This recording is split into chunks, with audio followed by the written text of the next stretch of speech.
Good evening, ladies and gentlemen, and welcome to the GBA Urban Design Award webinar series 4. We provide simultaneous interpreting service. If you need to listen to English or Chinese channels, you can choose the Zoom function and choose your favorable language. You can choose either Mandarin or English. So if you have any problems, you can contact us in the QA box. Thank you.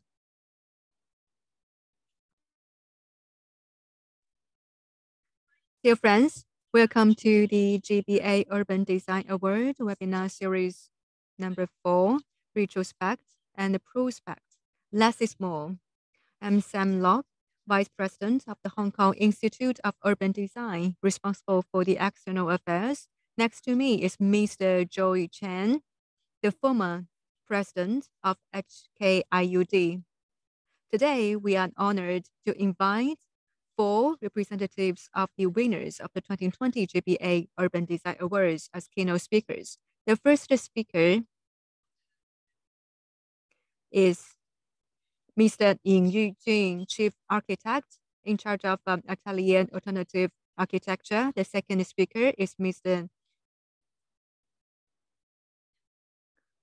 Zhong Qiao,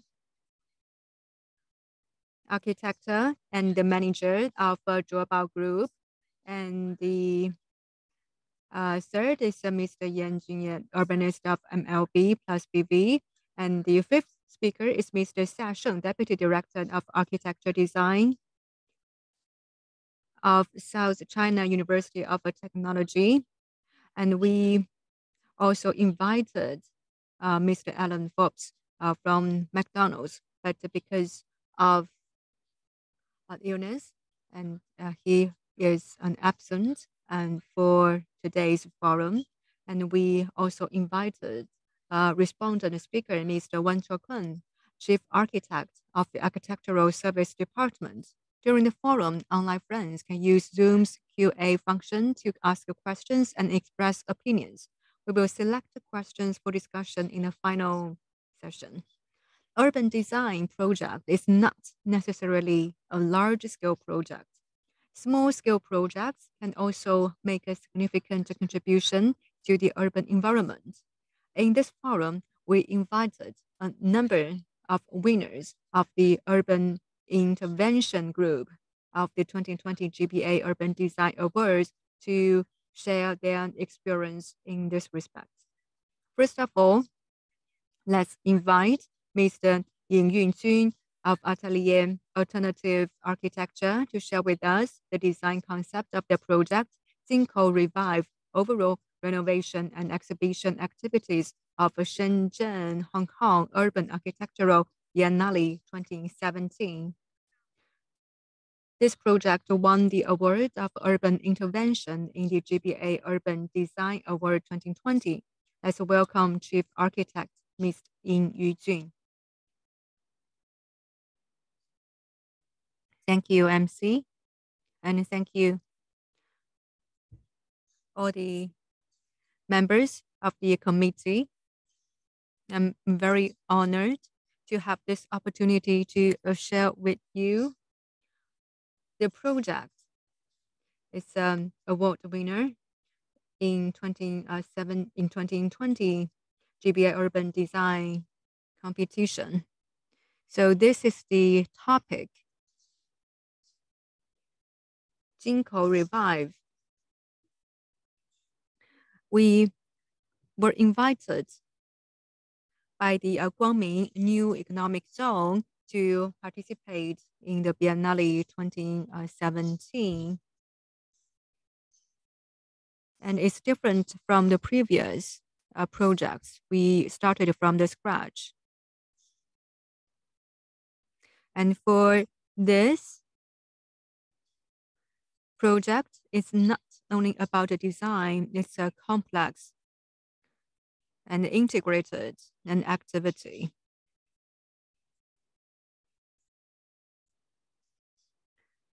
Therefore, at the beginning, When we selected the location, actually, there were a lot of choices because at that time, the topic is the coexistence, urban coexistence. And for us, we want to select the location with the feature of Guangming, and we want to have the representative features of the Guangming district. Therefore, we chose this village. So you can see the red dots in the map. Actually, this location was surrounded by the green lands, and it was surrounded by their farmlands. So actually, it was protected by the government. And we also have different farmlands and also the pig raising areas. So it contained two parts, the old village and the new village.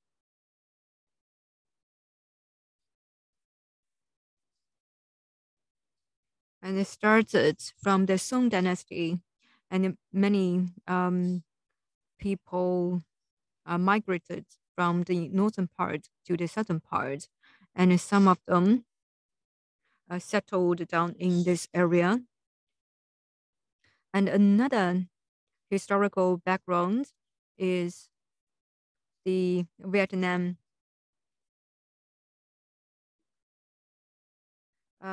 people. And this is also the refugee camp for those Vietnamese. So actually, this village is very diversified. And the ecologic system is very good because it near the Guangming reservoir. And another is farmland in the Guangming district. Actually, before our renovation of this village, this place has already got over several thousand years. So the old Shenzhen will use this village as an outlet, would use this village as an outlet in the history in the past and to go to the other places. The village had a lot of ancient wells and also has these old buildings or even the brick houses.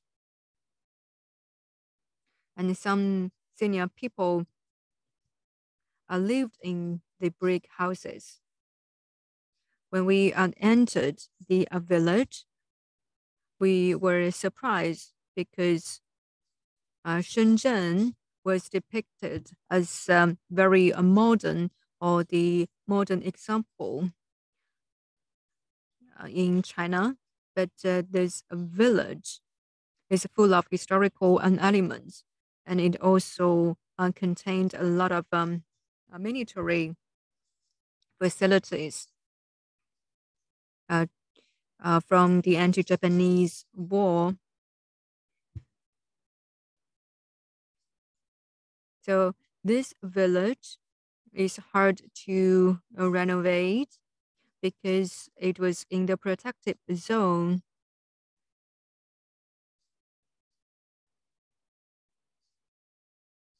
And we would like to provide this kind of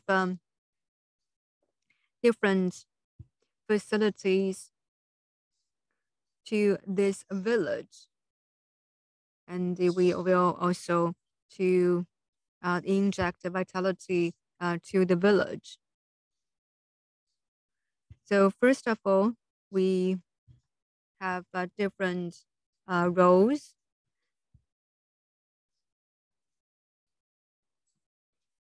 And we use, for example, the original space as the public space.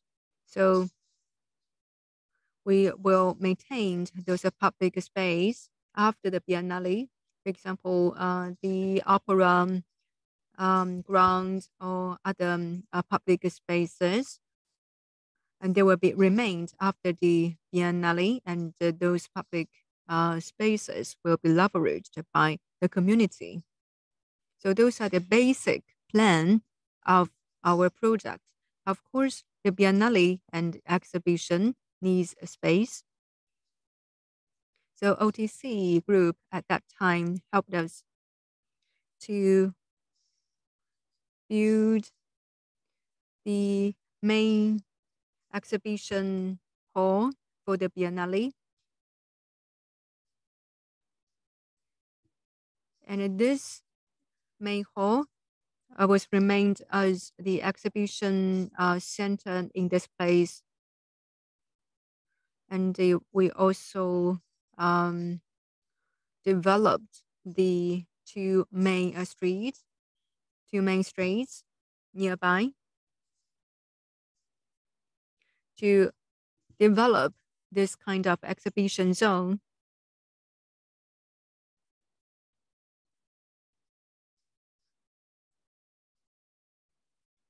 And there are a lot of cases of renovation in the village in this exhibition.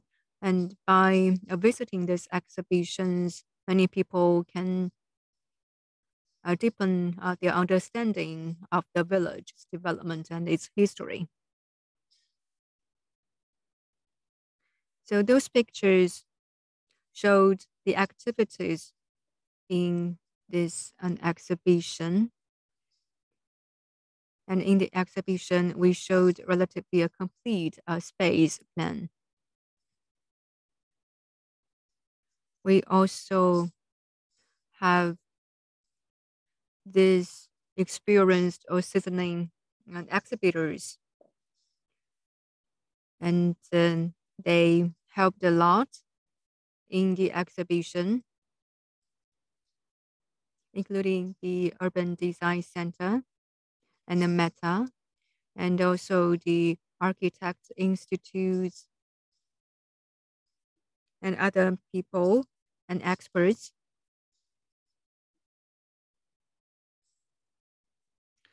Back to 2017, the village renovation was not a topic. It needs a lot of a merge and also integration between the policy makers and other stakeholders. So this is a good memory for all the stakeholders back then. And we also showed the cases of this kind of integration in the exhibition. And the people nowadays can learn the experience from those cases. We rented the old houses and the buildings and put those exhibition objects inside. For the City of Light exhibition, it's not sufficient to help people understand more about the development of the city. So we also organized other activities, including the dance, by leveraging the dancers' performance and their body movements. We wanted to recall the thoughts and the considerations on people's relationships in this village. In addition, this village also had a lot of history of the Vietnam's overseas Chinese, and we organized the musicals and music performances for their children. And we also held the Lego activities, and this will deepen the understanding of the children on the village.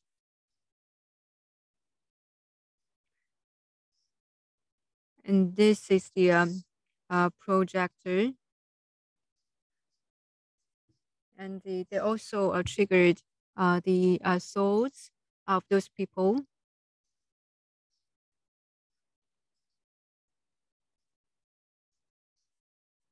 And many people think they know more about the village because of the Biennale, and also those exhibitions and activities brought a lot of happiness to the villagers. And every Saturday and Friday and evenings, we held this open air cinema or movie release. And this open air cinema actually released some movies on the urban and the village problems. So we asked the old movie team, Shenzhen old movie team, to help us to organize this activity.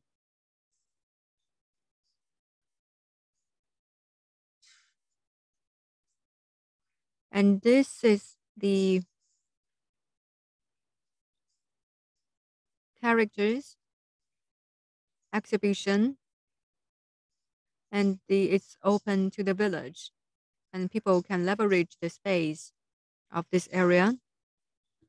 We also organized different forums and invited the experts from Hong Kong, Taiwan, and the mainland to share their cases and experiences in their operation and implementation. We also learned a lot of wisdom from their sharing. So actually, it's not merely an exhibition. It's a kind of a leverage of the space. An exhibition is just one of its contents. So those are the acknowledged least, and those people helped us a lot. Last but not least, we also have a short video. And after viewing this video, maybe audience can understand more about what we did in this project.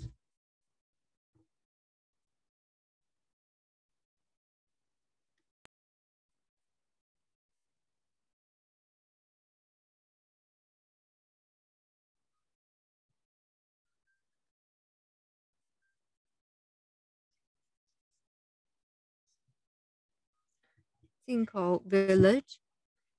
It's a very interesting village. It has a long history, and Jingkou's name is originated from the meaning of a connection. And the Jingkou was also a location for the Vietnamese refugee and the historical events. So this village has a very diversified cultural background.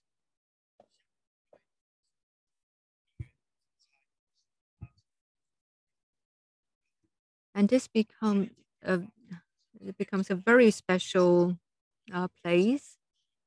And with the economic development and the growth, it became a labor part or the labor offering a place. But we think there are a lot of room for the future development. So actually, the interesting village plan is kind of involvement of the local villagers. So from the perspective of a planning, we enlightened the local villagers' passion to renovate their home. We construct those stage, and we also launched other projects together with this biennale exhibition.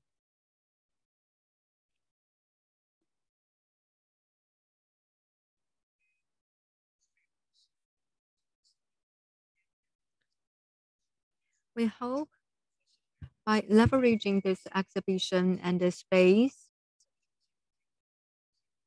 and we can revive the overall village. So at the beginning, the overall exhibition was merged with the features of the village.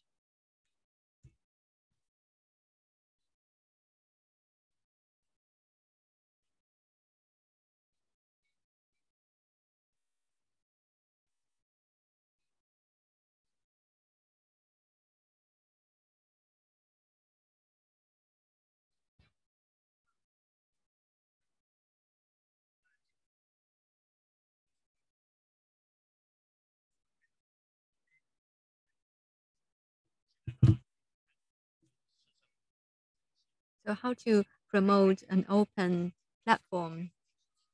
And we think there must be some measures and methods to construct and build the urban village.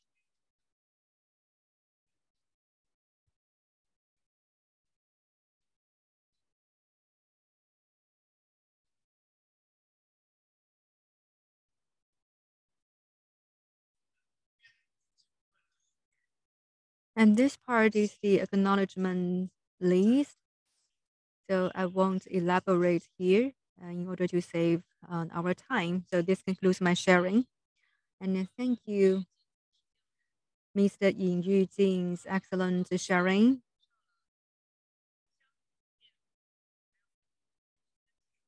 And he talked about the village renovation to organize the Sheng Biennale exhibition and their development on the local space. And the second speaker is Mr. Zhong Qiao, Deputy Principal Architect, General and Manager of ZHUBO, and their project is a Green Cloud.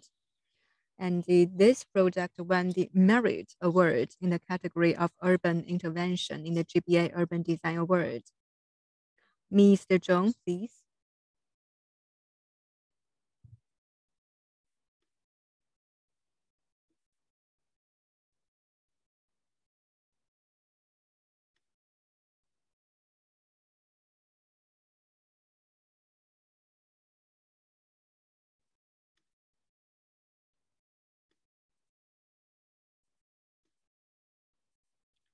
Mr. Zhong, we cannot hear you. Yes, we can hear you now.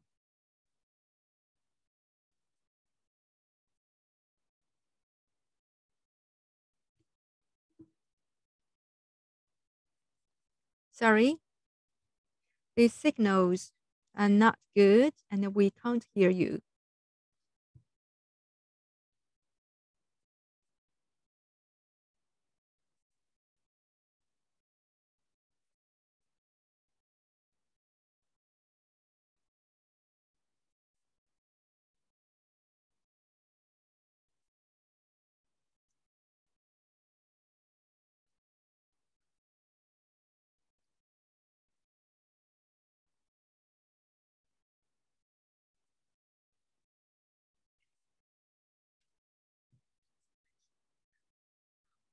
Mr. Zhong, we still cannot hear you.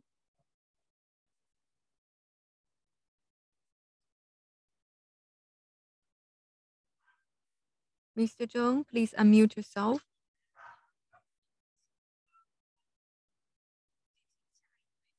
Or perhaps we can invite the fourth keynote speaker, the next keynote speaker, and we will solve the technical issue first.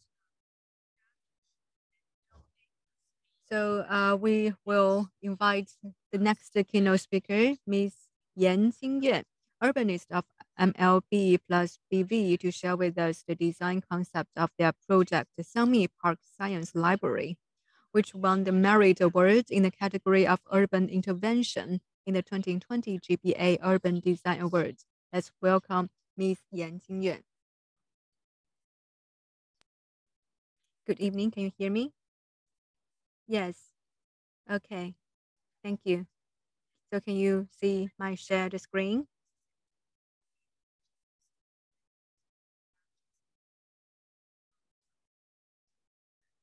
And we are very pleased to be invited to share our project of a Xiangmi Park Science Library.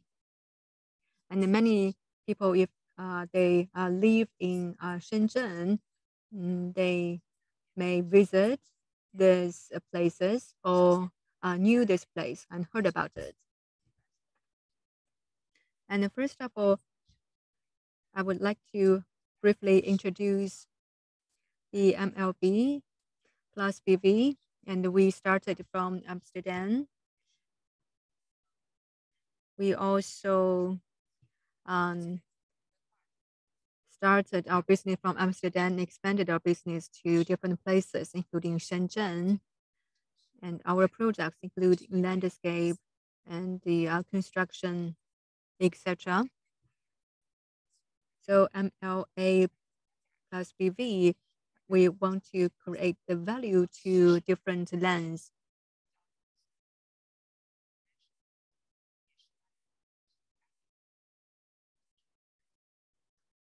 So many people, they know this building, but actually MLA plus was interfered at the very beginning. We many people are familiar with this building. Actually, we MLA plus took part in the park's overall renewal planning competition, and we participated in a very early stage of its construction. And this forum's topic and theme is less is more. I think this is a very interesting theme. Less is not more. It doesn't mean there will be less thoughts on the construction. I would like to elaborate on this regard at the beginning of our thoughts and the journey of the overall project. So today's sharing, it includes three parts. The first is the project's ground and the park renewal design concept. And the second part is the core experience and science library. I won't call it compromise, but I call it the interesting change. And the third part is a garden of all. What is your experience? Means users experience. And I will also share with you short video clips and to express their feelings.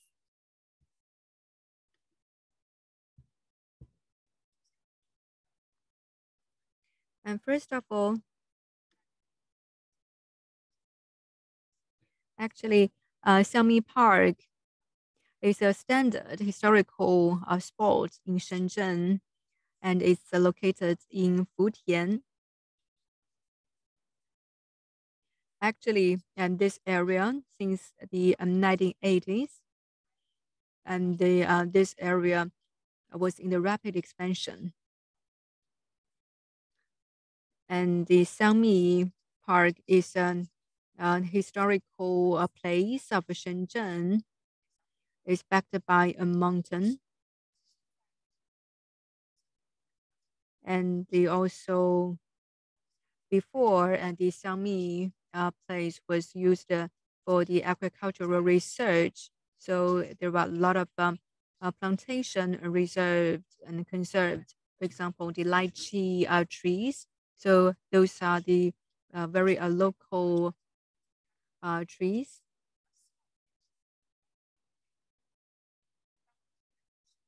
And from the agricultural research area to the community's development,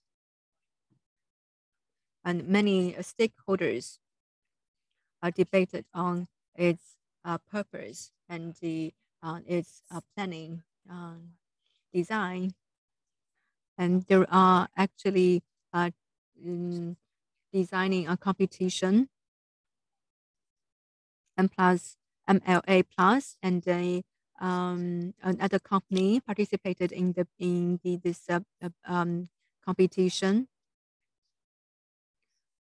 And the competition for the park has two stages. The first stage is a master plan competition stage for the overall renewal of the park. At that time, we have a lot of imagination on the usage of the local park.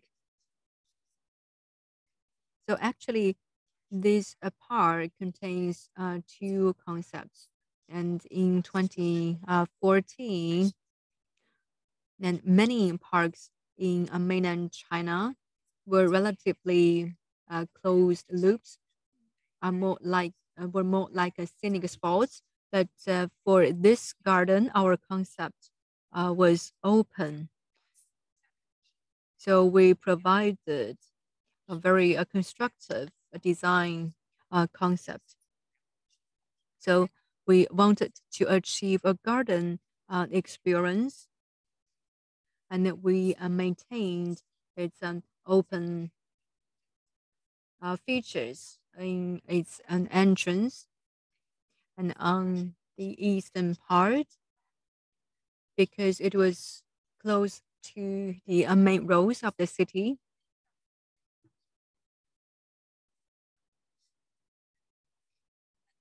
So we wanted to maintain this place. We preserve the local. We wanted to preserve this local orchard, and we wanted to maintain this opening boundaries to the local communities.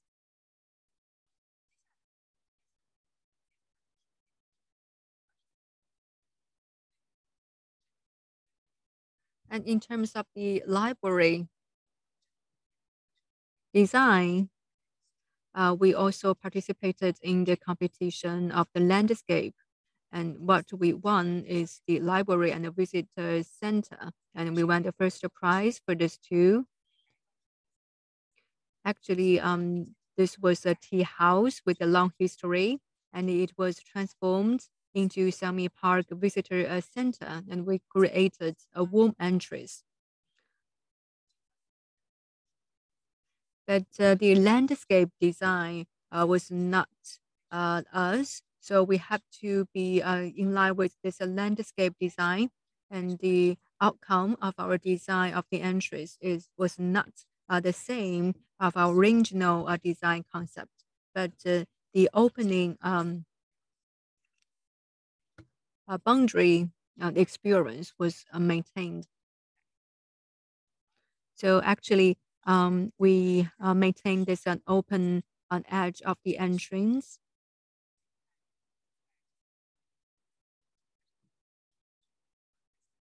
And this part is the library. And this is an important experience in the park. And we call this experience as climbing the tree of knowledge. Or we call it like this. Back then,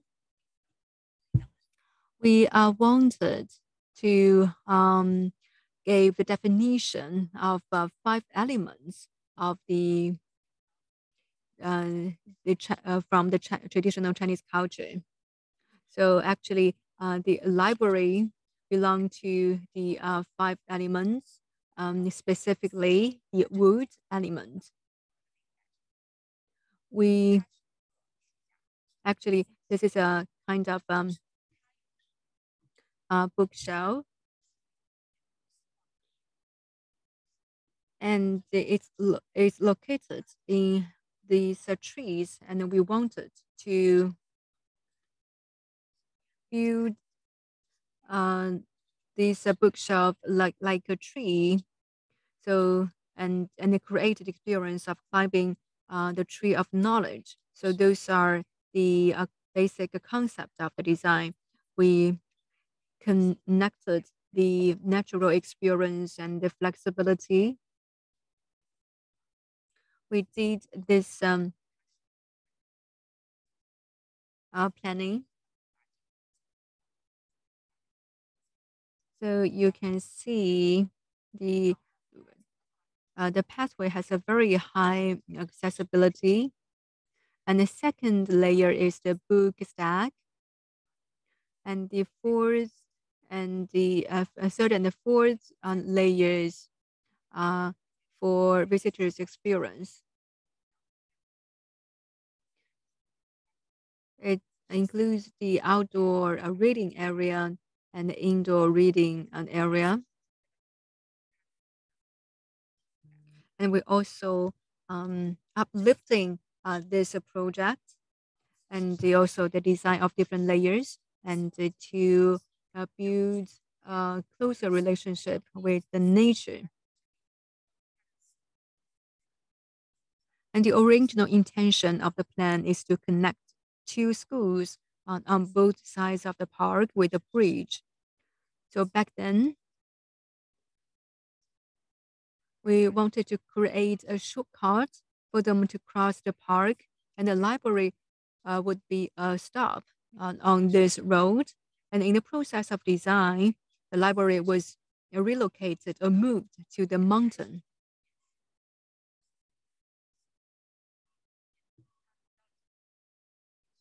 So actually, this is an extension of the panoramic view of Shenzhen.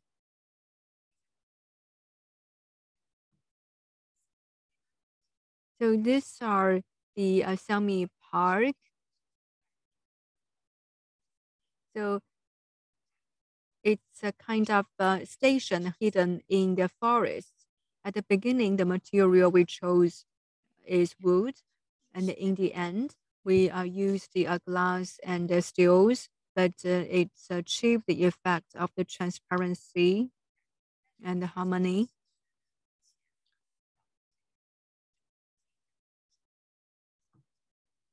And this part is become the mountain-like place in the Xiangmi Park.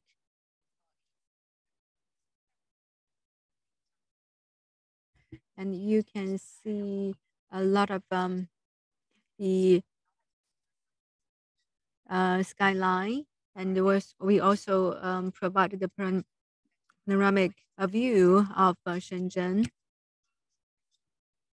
And many people get the feeling of belonging when they visit this library, and our colleagues even have their picnics in this library near in the park and nearby the library. And this is the short video clip shooted after the park was completed.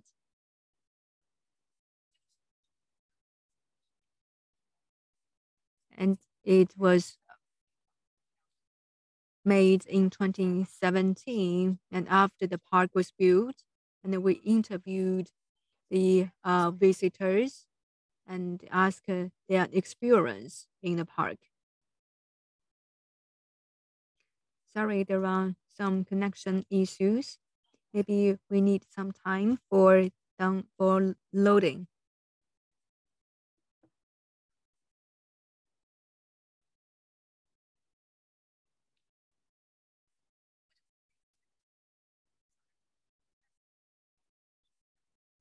So would you help me to do the screen sharing?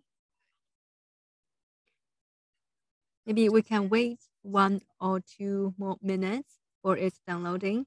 Okay, I will pause here.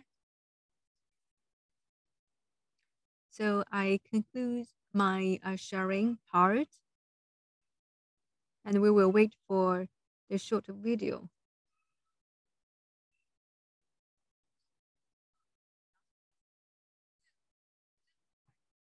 Okay, I will pause here, and of course we will have some discussion in later, and we would like to hear the visitors' experience.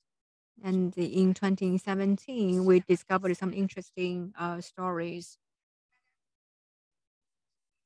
So you can barely imagine the picnic back to 2014, but in 2017, in the park, many people implemented the picnic concepts because those are the draft we drew back then.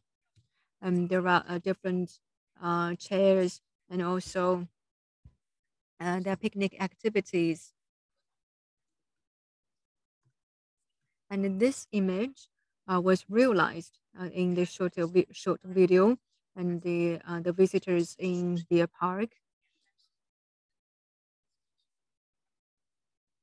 So we think we build up the possibilities with the citizens for themselves to enjoy and experience the park. And this kind of a relationship is very precious between the designers and the users.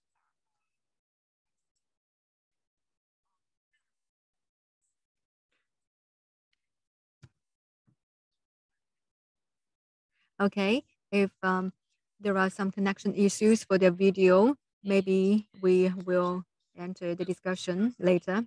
And I thank you, Ms. Yan, for its sharing. And she talked a lot of inspiration to the urban design of GBA. And next, we will invite the fourth keynote speaker, Mr. Sheng, Deputy Director of Architectural Design and Research Institute of SCUT. And their project is a Canopy of Light of Guangzhou East Railway Station. This project won the Merit Award in the category of Urban Intervention in the 2020 GBA Urban Design Award. Let's welcome Mr. Sheng.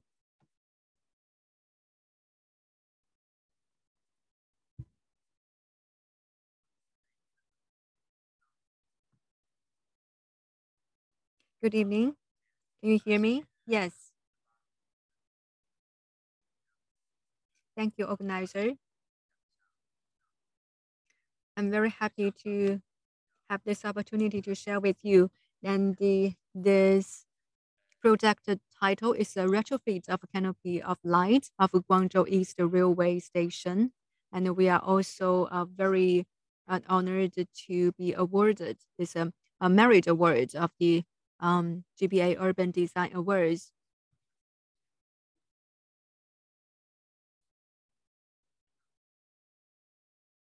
So we can see from the map and started from 80, 90, and the middle is Tianhe Sports Stadium because of the sports competition and because of this sports development, and this also boosted the overall East Railway Station area. And after that, there were optimizations on this middle part, and the research on this Guangzhou East Railway Station optimization project was mentioned. And later, the canopy of light of Guangzhou East Railway Station was promoted. This is the image and the picture before the retrofit. So you can see the entrance back then was very huge.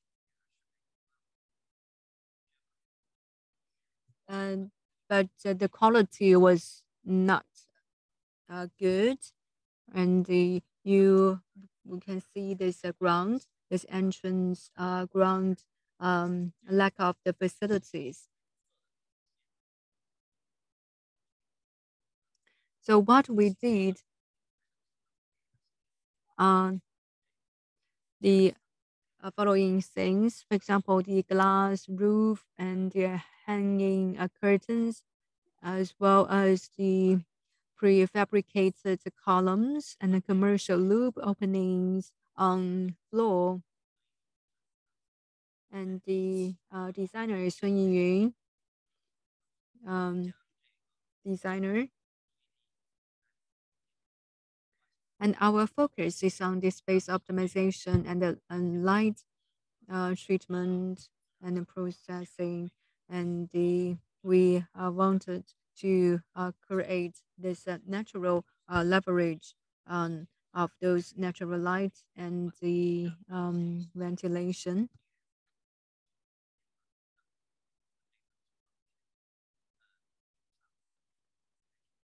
So this is the glass roof.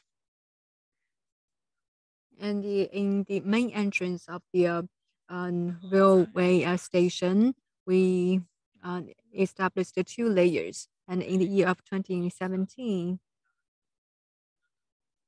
we had this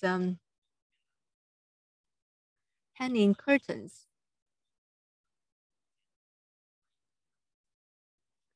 And we also add the commercial facilities and to build an urban living room environment and a better environment. So from this picture,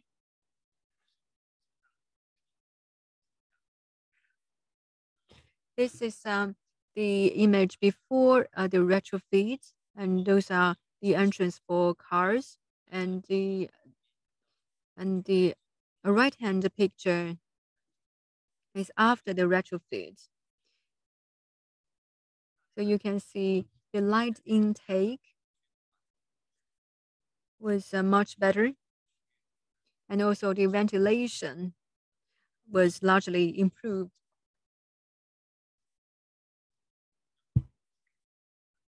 Our design considered the previous problems, and we have to solve those previous problems. For example, the light and ventilation, and provide a better experience to the users and also visitors and travelers.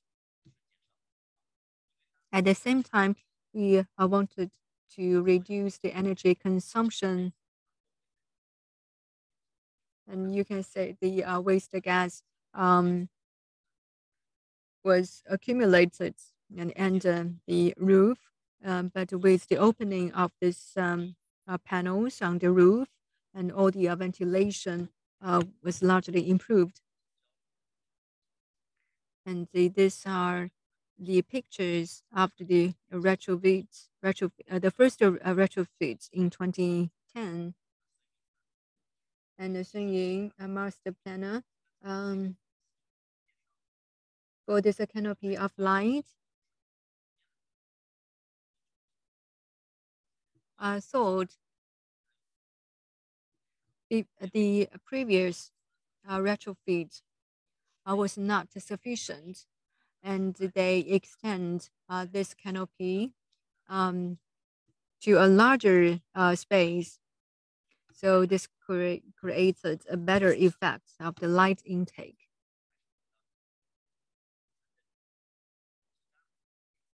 So for us, it's not about the design on the railway station. Actually, our design and the retrofit was focused on the canopy and on this on the station entrance. So 4 bridges were formed, and for the gray areas, the demolition areas, and actually this kind of a demolition was compatible with this original building features, and this kind of construction must be very cautious and based on the research, and we didn't disrupt or um, is or destroy those old features and supporting structure, and all the construction process were low carbon process. So we used the materials from the demolition and reused them in the canopy reconstruction.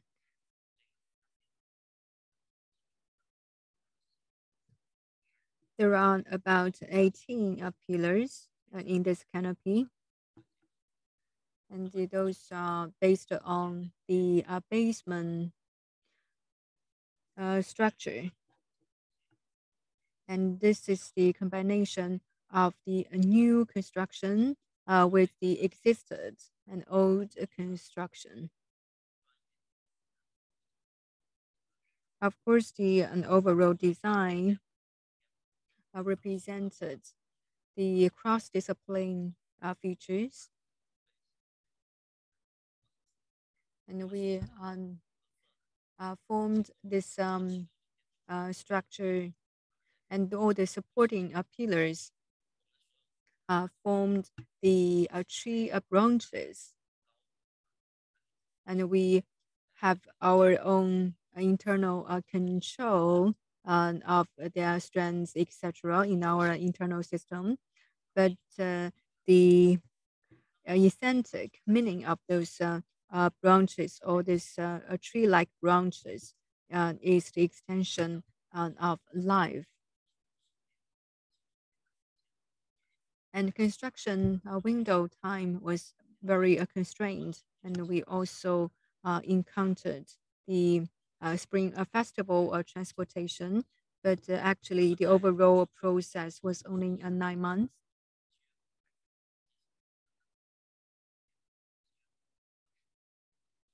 And for the steel construction and the framework was started from July of 2017. And we also leveraged the prefabricated steel framework, which saved a lot of time of the on-site construction. We conducted the ventilation and the light analysis, because in the southern China, most of the design have to consider about the ventilation and light intake. And our original targets of the canopy retrofit is also to improve this light and ventilation effect. So based on the analysis, when we opened the panel, the heat emission as well as the light intake were largely improved.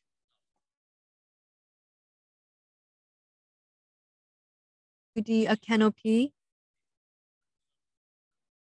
the heat reflection was also reduced, and according on those data, we didn't see any temperature increase or greenhouse effect. So actually, it was a very good way to reduce the operational cost. And nowadays, it's a combination of a natural light and internal light, and becomes a new city landmark or a view point, view spot for people to experience. And after the retrofit, the second layers entrance, uh, its function was significantly strengthened. So for a long time, I used this station a lot because I have to fly from Hong Kong and Guangzhou. So according to my personal experience, this entrance and the overall entrance relationship to the overall station was very beautiful and convenient. And in 2017, a second retrofit was conducted. And we also increased the flexible canopy and extended as part of the waiting hall. So with this support of a flexible metal framework, it provided a better support to the light. So we see a lot of metal net. It covered the overall canopy and also provides the ambience and the increase better ambience in the canopy playground, and also enrich its expressionless in during night and daytime.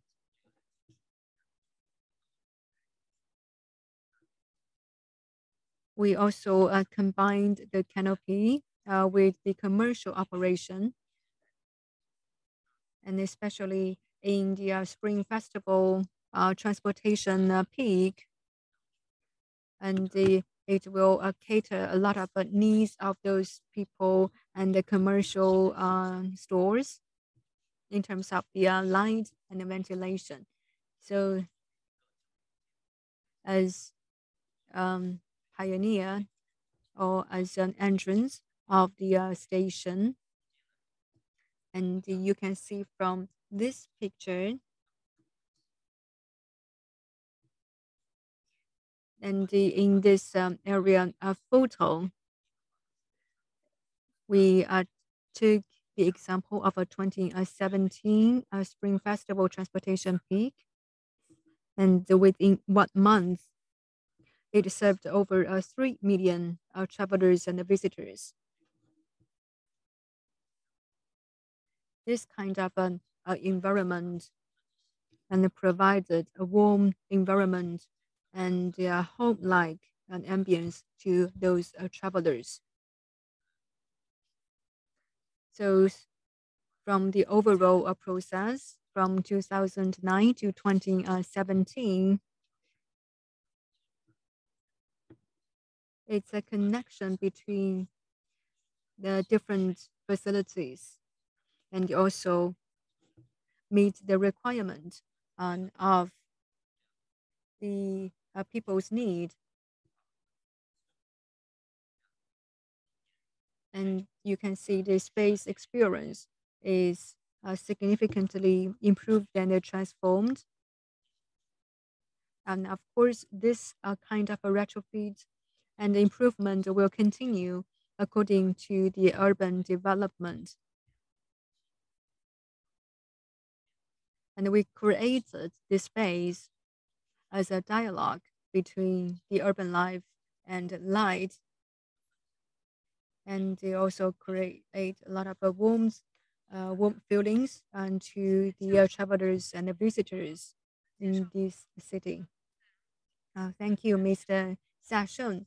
His sharing has brought us a lot of inspiration to the urban design of the GBA. It's a combination of the natural light and air.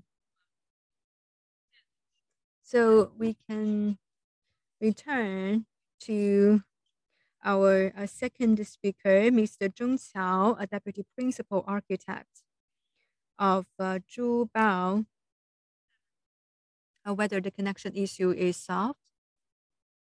Mr. Zhong, can you hear us?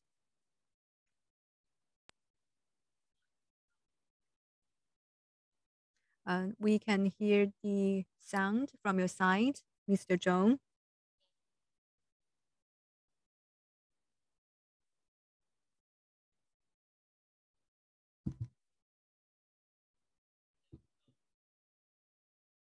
Can you see the shared screen from our side?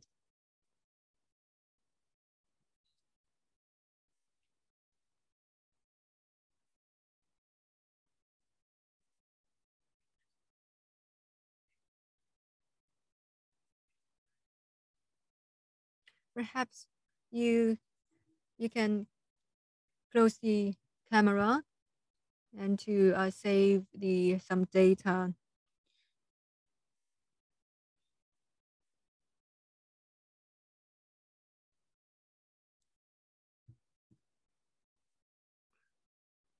And to improve the traffic, the smoothness of the traffic.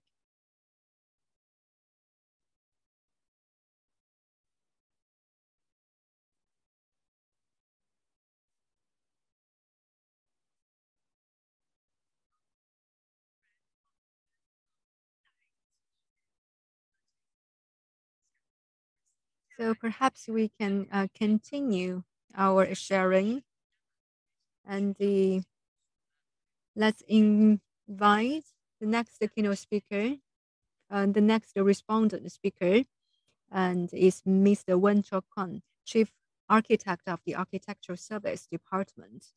It's over to you, Mr. Wen. Mr. Wen, are you online?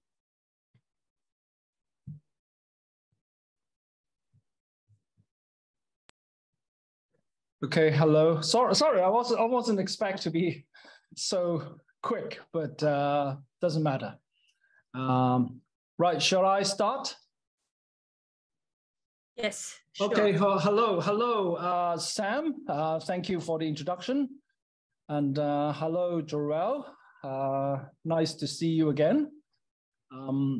Thank you for the introduction, and it's an honor to be invited again by Hong Kong IUD for this series. I would like first to comment on the idea of less is more. In this, I would like to quote Bruce Lee, the great martial artist. He said, quote, "The height of cultivation always runs into simplicity," unquote. This is like distilling the culture of the past to boil down to the essentials. Less is more can be read as minimal yet rich, not minimal but boring.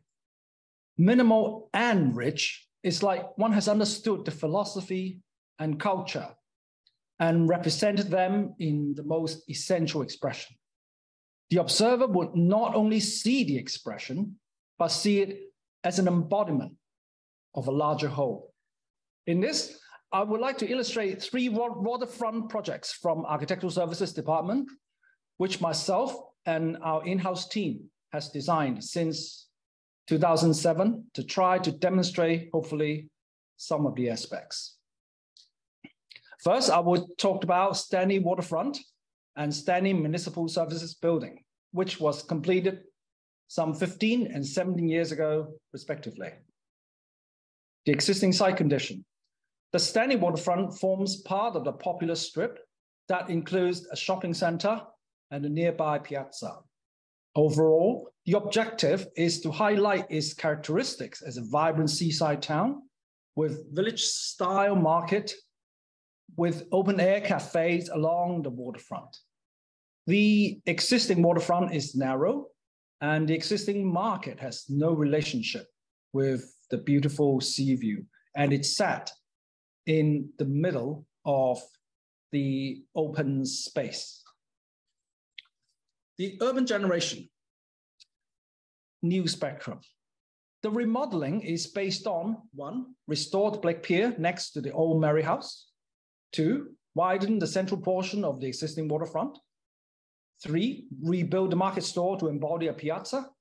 4, develop standing municipal services building as a center of community.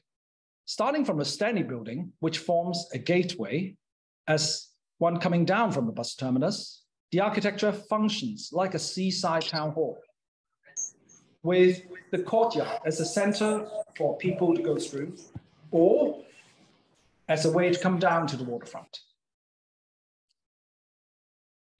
As a gateway facing the bus terminus, the building has different levels of open platforms for both indoors and outdoor spaces to relate to the streets. Juxtaposing with the vertical planes on the elevation, the horizontality of the open terraces forms the rhythms of architectural spaces that harmonize with the standing street market tradition. A courtyard is located at the heart of the building to form a rare piece of urban space in Stanley. The outdoor rooms allows for festive atmosphere to take place, as an internal elevations along the courtyard are relatively transparent. It encourages the public to participate in the facilities. It also enables natural light to penetrate into the community hall below the courtyard. The Blake Pier. Inspired by the colonial heritage of the area, Blake Pier has been restored and reinstated for public use. Built in the beginning of the last century, the Blake Pier once served as a landing place for the new governors and the British royal dignitaries visiting Hong Kong, until the role, was taken over by the first Queen's Pier, built in the mid-1920s at the central waterfront. The pier was demolished in the 1960s, and the structure was reused as a pavilion in Moores Park, Kowloon. Returning to Stanley to fulfill its original purpose served the goal of sustainable reuse. The restoration of this example of public architecture is a fitting acknowledgement of Hong Kong's heritage. Inside the pier, a closer look of the original truss. The boardwalk, the existing seawall along the main Stanley Main Street has been realigned to widen up to 9 meters wide to create additional space for outdoor events and alfresco dining, offering beautiful sea views and forms a unifying features connecting all elements of the waterfront.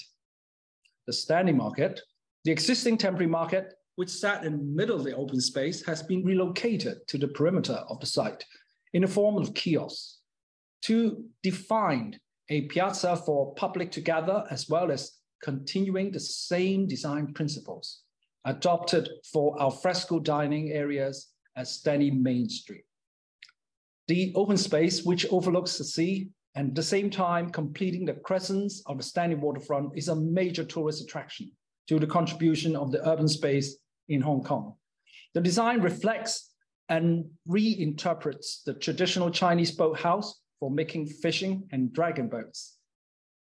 The architectural language of the kiosks reinterprets the old seaside structure of the local area, such as the boatyards and the existing markets, to form a unified syntax between the idea of the fragment and the permanent, the fusion between East and West. Both projects were well received and won the Hong Kong IA Building of the Year 2005, Green Building Grand Award, and Hong Kong IA Urban Design Award in 2008. The first, we are very lucky, the first Hong Kong IUD Urban Design Award in 2014, and the International Design Awards IAA Merit Award in 2014, just name a few. Now, I would like to present our second waterfront projects, the Kwun Tong Promenade. Kwun Tong Promenade is a revitalization project to transform former public cargo working area into the waterfront. The project was a bold attempt to transform adverse conditions through architectural interventions.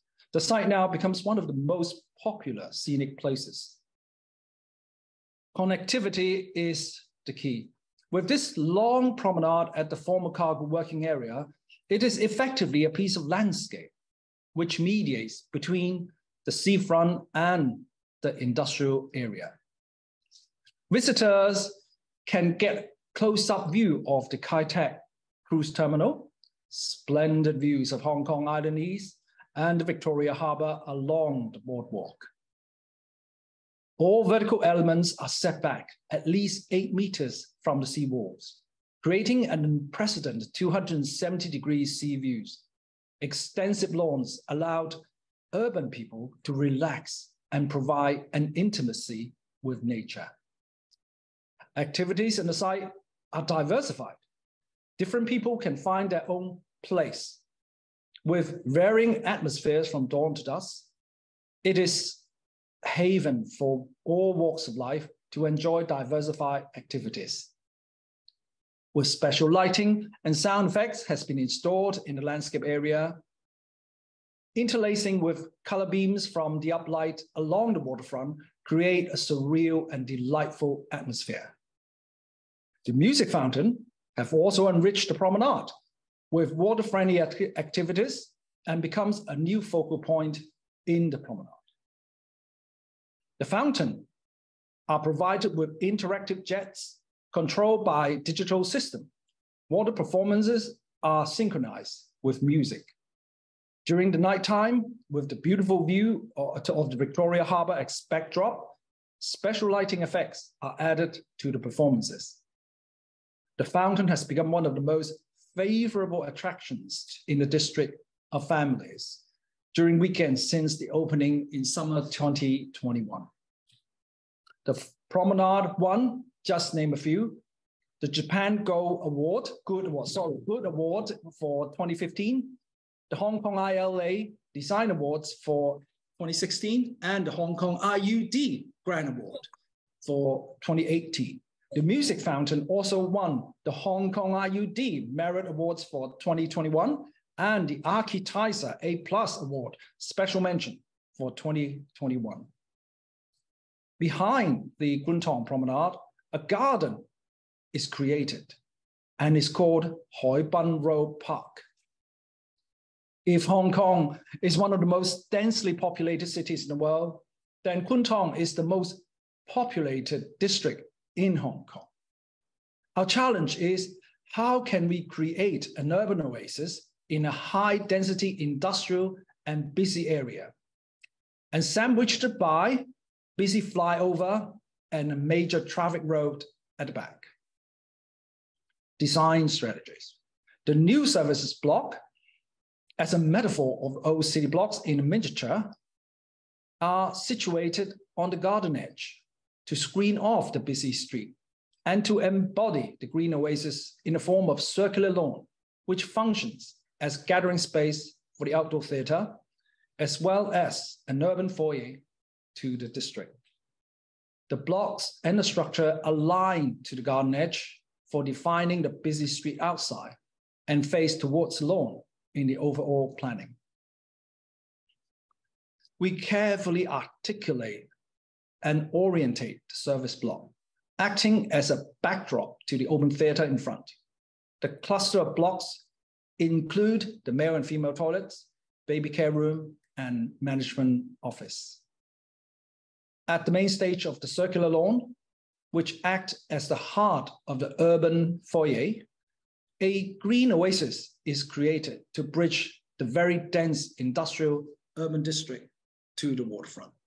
Nature infuses into the park, serving as an open theater for the public, for the multi-purpose event space. By carefully placing layers of transparent screens and trellis in the garden and along the walkway, different outdoor rooms of various characters are defined to allow the public to sit, to play, and to enjoy. The visual experience along the whole journey is enriched. A boundary which divides inside and outside is made ambiguous and actually creates a new visual context for appreciation of the park. We also introduce skylights at the toilet areas to allow landscape to come into the space so that people can see the blue sky and trees inside the toilets. It also enhances natural cross ventilations by louvers, and reduce electricity consumptions from artificial lighting. Mirrors are created more illusions of space for the interior. Different materials interplayed with each other to create a rich visual and spatial experience inside the toilet area. For landscape, the mature existing trees were preserved. It interlaced with architecture to generate semi-open and permeable living spaces within the park. Outdoor lightings are designed to provide accent illuminations to highlight the architectural elements in the garden for the people to experience the space. Here's another view of the garden during sunset, and the interiors inside projected out with lighting. It feels like a lantern. The project won the honorable mention of IDA Design Awards for 2021, Hong Kong ILA Professional Awards for 2021, and the Design for Asia Merit Award. Finally, I'm going to present the project of the Wan Chai Promenade, the third waterfront, just completed last year. The project is located in the last piece of reclaimed land facing Victoria Harbour. The site location is prime, but surrounded by construction sites. This project forms a continuous link, bridging the Hong Kong Convention and Exhibition Centre in the west and the promenade in the east, with Wan Chai Ferry Pier in the middle. The Wan Chai Promenade is designed to be people-orientated and also pet-friendly, public open space for all. We focus on connectivity, permeability, and design embankment in urban contexts. We aim to bring people back to the Victoria Harbour to create a mediation between dense urban fabric and the sea. This is a typical section of the promenade. It's about 15 to 20 meters wide, with Victoria Harbour on the left and the construction site on the right. We add layers of spaces from passive to active. The green hedges at the back of the site forms a green barrier to minimize dust and noise from the storage area of the construction site, so that we can create a tranquil landscape space. Tree canopies are created to provide sunshade and reduce summer heat. We also add pavilions and seatings under the trees with meandering paths in between. Right next to the passive landscape area, you can find a continuous hard paved areas for activities like jogging. Abutting water edge, we add many seating so that we can enjoy unobstructed harbour views. We want to activate the linear promenade by inserting multiple activity nodes all along. We offer opportunities for the public to enjoy either passive activities like sitting under the trees or enjoy active events near the pier. This entrance portal is integrated with shelter, ramps, and road course center. The shelter is like a photo frame with neon lights.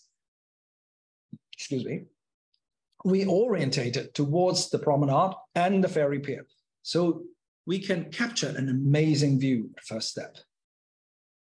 The pavilion is designed to open on both sides to enhance visual transparency.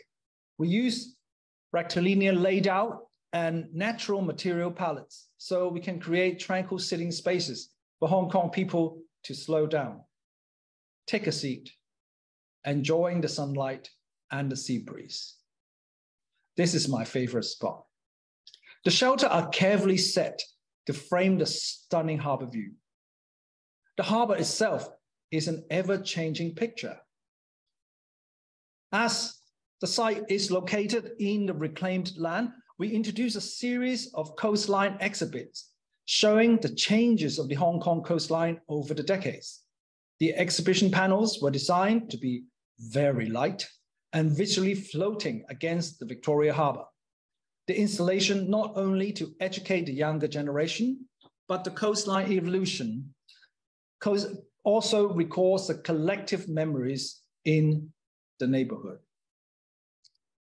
A pet garden is introduced to encourage people to bring their pets to this inclusive promenade space. Pets can run freely without leash within the garden.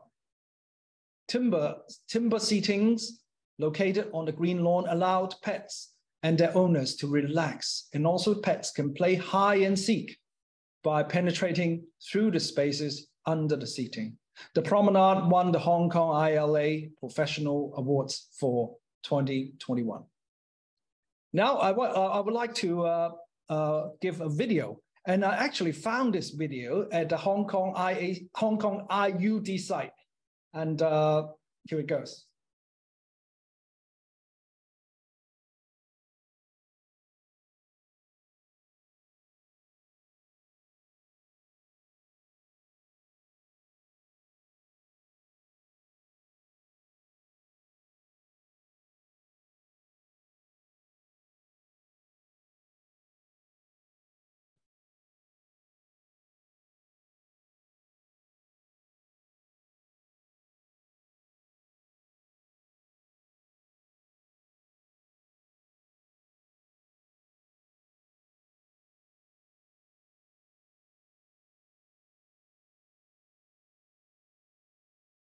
Is Ho. I'm the Director of Architecture and Urban Design at Arab. I'm at the Wan Chai Harbourfront of the Victoria Harbour. There has been a lot of discussion and study by the Harbourfront Commission and different landscape architects about the changes of the harbourfront and how to make it more accessible and beautiful. This open space has only recently been added to this part of the waterfront next to the Wan Chai Ferry Terminal. The design is quite unique, consisting of a number of local references, soft and natural landscape materials, nice seating areas, and it really tries to encourage the local and visitors to engage more with the harbourfront. This is a very good reference point for open spaces in Hong Kong, which so far, frankly, lacks a unique and consistent approach. Pedestrian connection with the city requires a lot of work and a lot of attention. Even though this place is only a few hundred meters away from Wan Chai and Causeway Bay, the connection is not so obvious. But I really do hope that this is a good reference point and a very good example for other open spaces to learn from. And I encourage designers to create much more beautiful places within Hong Kong, allowing people to access it easily. This harbourfront has enormous potential to become a much more people-focused civic destination.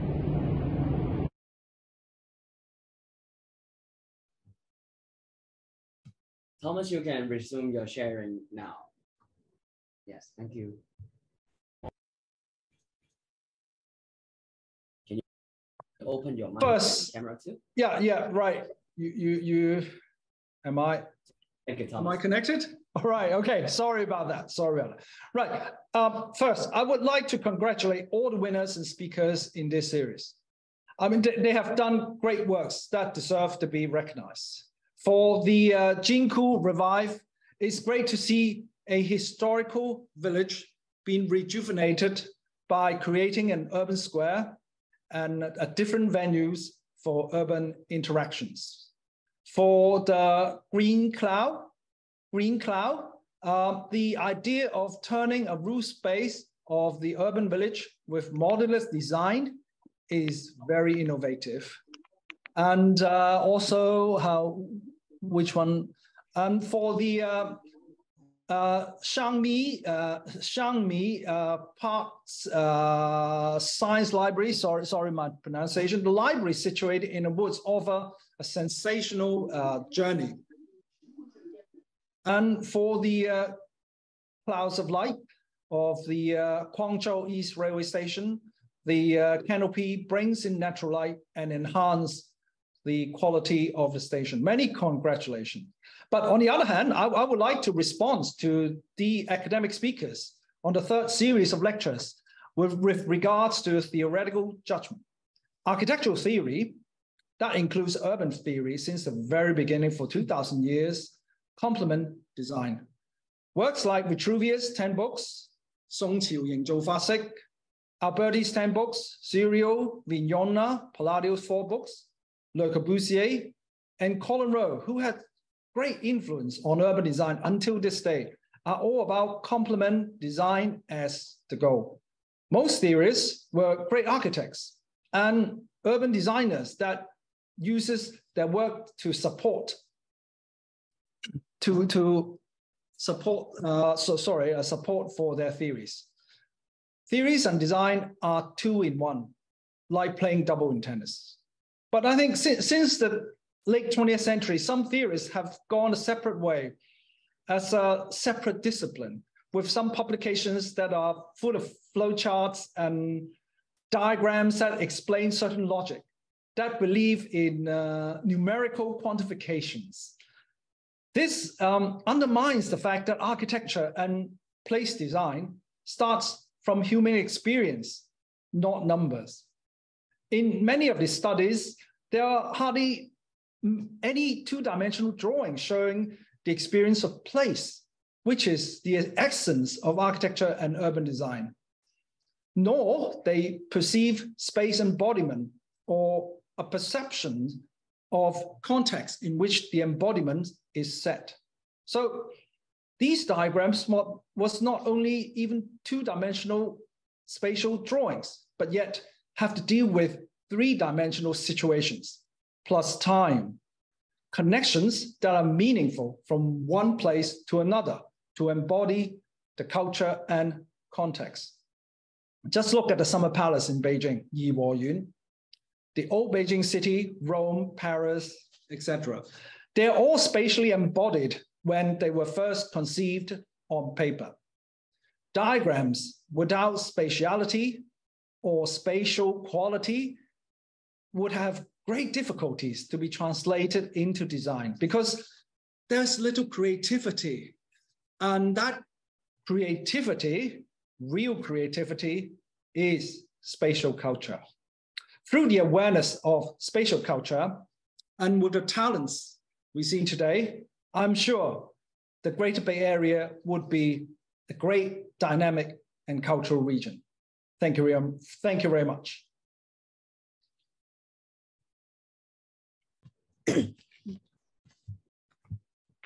Thank you, Thomas, for sharing the few enlightening urban intervention projects in Hong Kong and the response to other winning projects of the Greater Bay Area Urban Design Award 2020。接下来不知道现在钟乔总副总建筑师现在是应该是可以了，是吧？ So maybe Mr. Zhong has already solved the connection issue. We can return to his presentation. Can you hear me? Yes. Yes. Sorry for the delay. I encountered those connection issues. Thank you for your patience. So now I would like to share our projects, Green Cloud. Next page, please.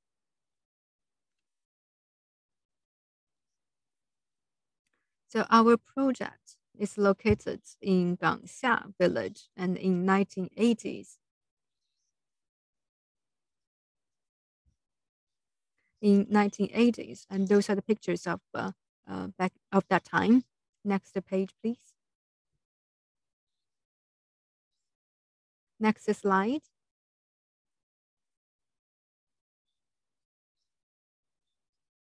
So in 2017, the character Gangxia, the character Gang is changed to another Chinese character. It became the urban village. So actually, there's no relationship between the village and the mountain because the new character is with a mountain as part of its structure.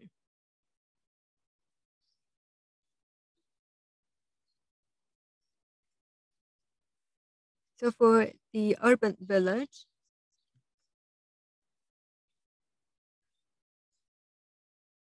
other than the demolish, what kind of measures we can take?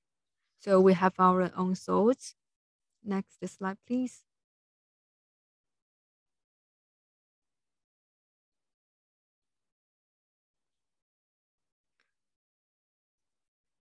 many people knew that the environment, especially the living environment in the urban village, was poor.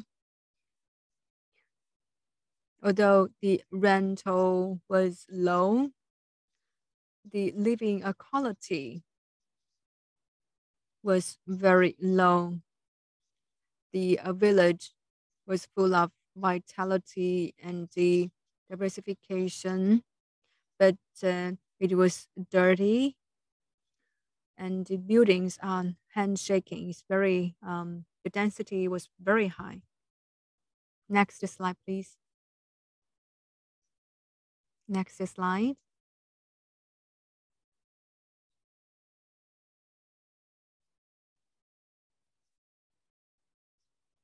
So the distance between the buildings are very close. So we call those buildings as handshake buildings, which means if you extend your arm out of the windows and you can shake hands with the people of the other window of the other side. So the privacy was a problem, and sometimes the neighboring relationships were deteriorated. And those kind of a space solved living problems for those low-income people, but it also created a lot of problems in the village.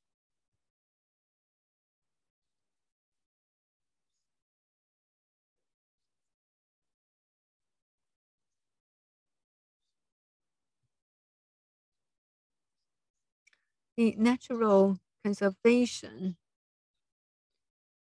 provided us with some opportunities, and they wanted to find an old town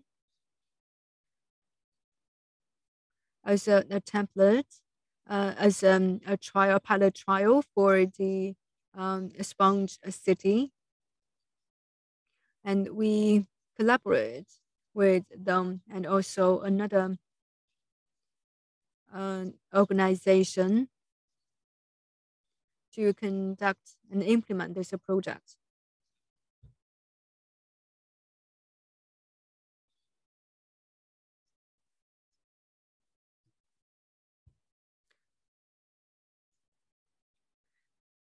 So this is an internal retrofit project in the urban village of Gangxia village, and we called it Gangxia 1980 building retrofit. They tried to improve the living standard and the quality of the people in the building. They set up the common kitchen and the public activity space for those people.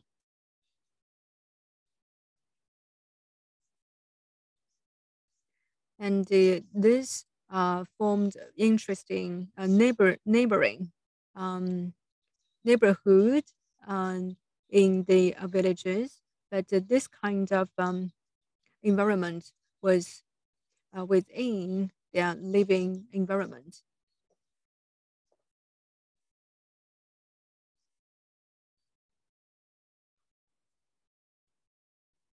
Actually, those retrofits was remained in this internal environment.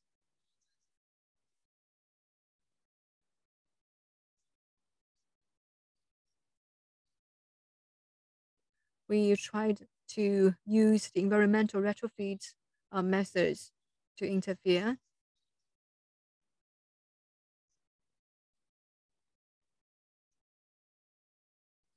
But actually, we were not satisfied on the mere environment improvement.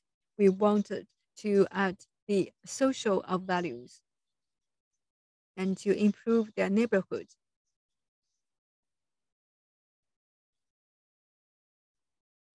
So it's extended from the small scale and to the common space, a larger common space.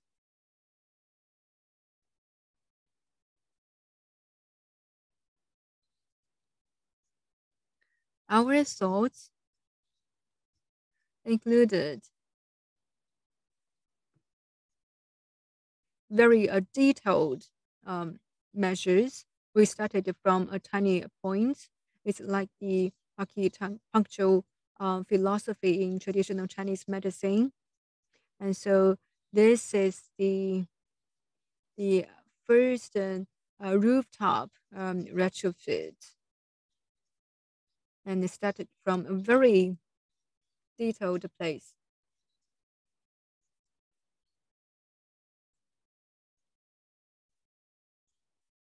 And the village, the citizens or the villagers living in this village, they can also leverage the same method to do the retrofit by themselves. So the rooftop turned into the new ways, and it's more in line with its name because we add some green parts. It's like some mountainous part on top of the buildings.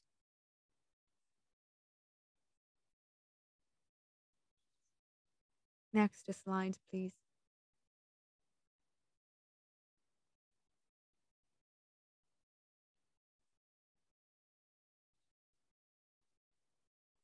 Next slide, please. So on the rooftop, we wanted to use a very simple unit to start. So it's a square unit, and we also used the urban agricultural concept. We planted different flowers and the agriculturals to do the exchange. And they can exchange their agricultural fruits and to form a recycle concept of the environmental protection. And this single unit actually can conserve water, conserve the rainwater. So it will have some rainwater management, and they can people can grow and eat their own veggies, and even their waste can be recycled.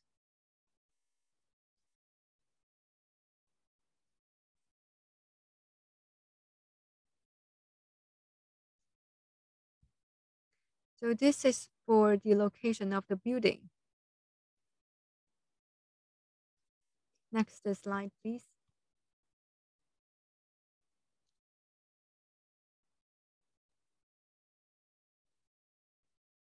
This original form. So we use 300 multiply 300 cubic.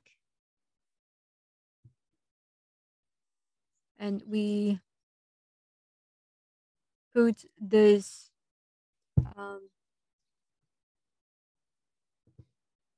soil and even the flower pot containing the soil into those cubic, and excessive water will be stored in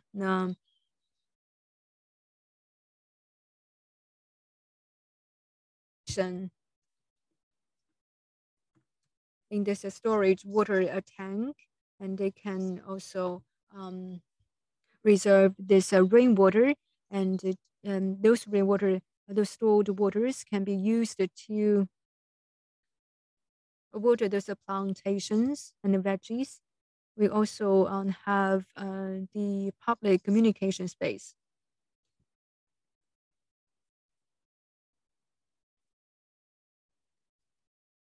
Next slide, please.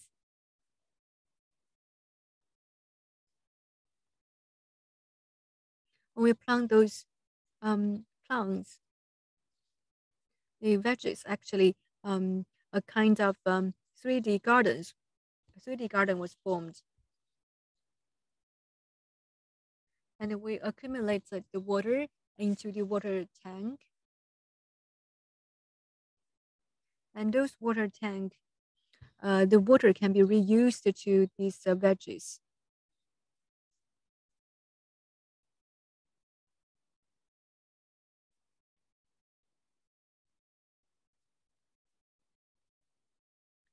Next slide.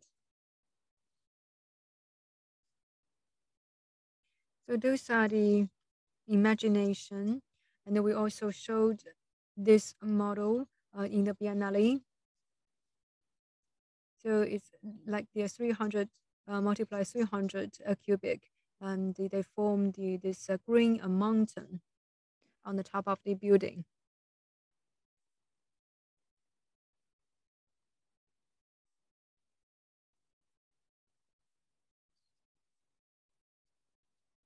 This is another direction of the model. It's a leisure space, and the mountain is like a cave in a real mountain.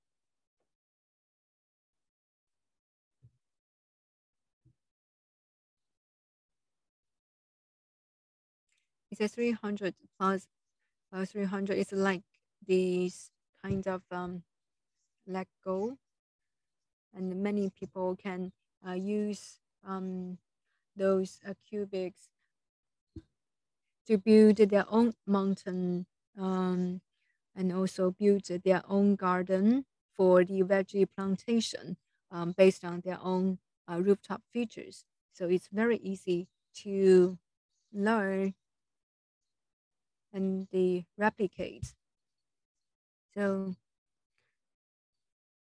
we wanted more villages to reform and retrofit their public space or rooftop space.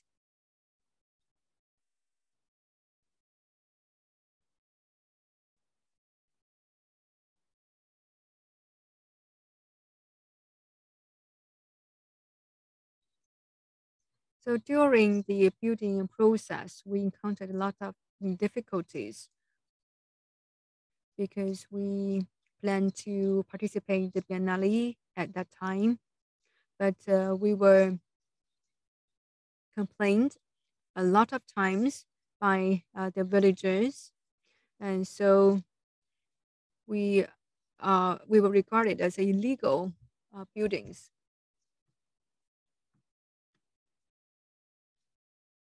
And the many cubics were forced to break down, and even the workers were very hard to build this rooftop mountain because the neighbors, some people, they were pouring waters or even through the garbage towards those workers, because many people, many villagers think we were doing some illegal buildings. But after the completion of the buildings, you can see the villagers were proactively do the veggie plantation. And the following pictures are this veggie plantation things.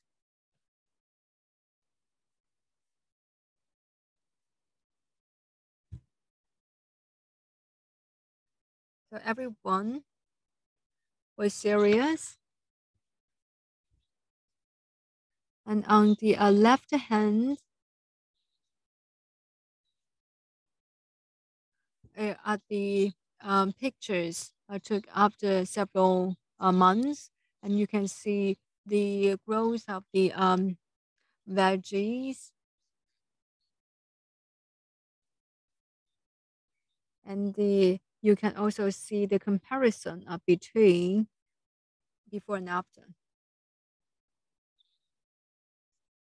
Environment improvement was significant, and the dirty and chaotic environment was covered by the green plantations and veggies, and those are the growth process of those veggies. And we also regard this project as a big project, and also like the story of the people who removed the mountains step by step, and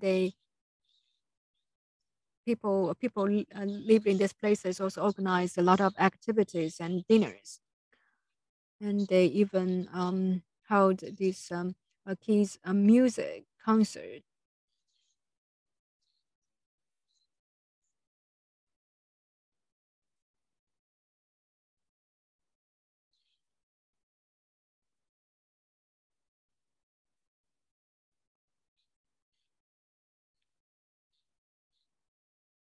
It's the last slide.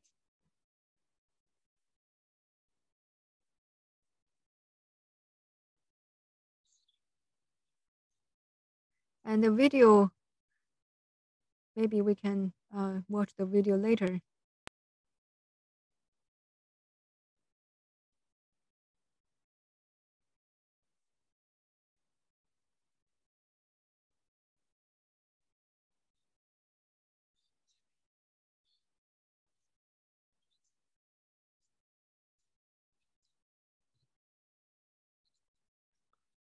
And the one of the organizers held a kids music concert on one rooftop, and after the completion of the mountains, and no one complained, and many people enjoyed this music concert from their windows freely, and they even took a lot of pictures and they posted on the social media. And our project was reported by different newspaper and the medias. So we can see the impact is very positive. And Guardian and also made a detailed report on our project back then.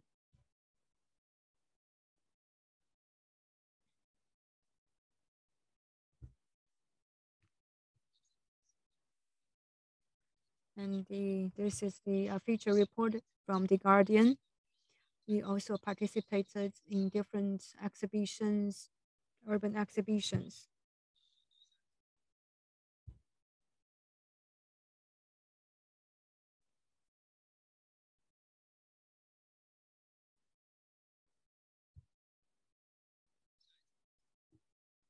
Next slide, please. This is the last page, last slide. Okay. Thank you. So the short video, please.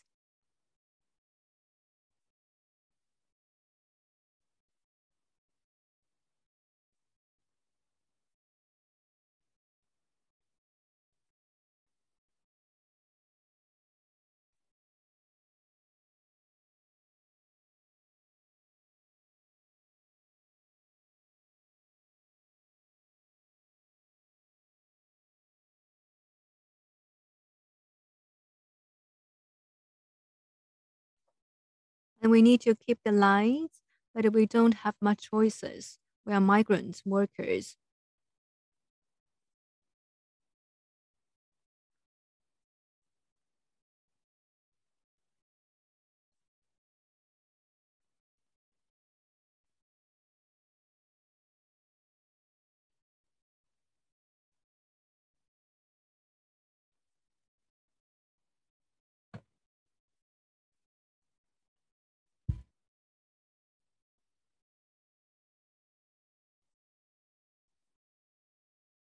Guangzhou 1980 project was designed by several teams.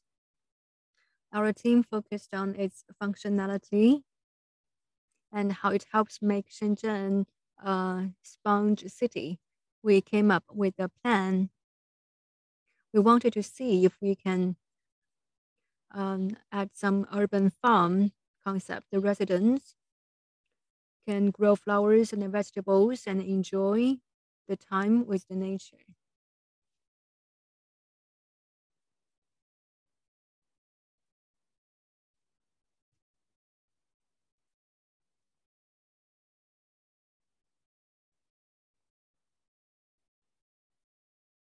This is the foundation of the urban mountainous project. It's a planted box. We used them to build urban mountains, and we provided over 400. When it rains, and these boxes retain rainwater for the first 10 minutes, and before draining the water through rain pipes down to our rainwater collection. And this is how the rainway collects. The fifth and the sixth floors are connected to the rooftop garden. We have also built recreational facilities for community gatherings. To reduce maintenance management costs and energy consumption, we picked the maiden grass as the base plant.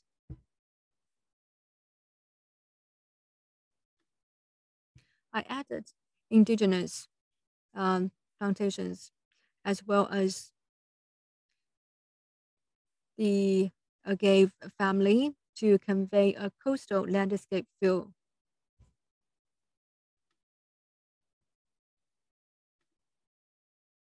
This is a very good expression of Shenzhen.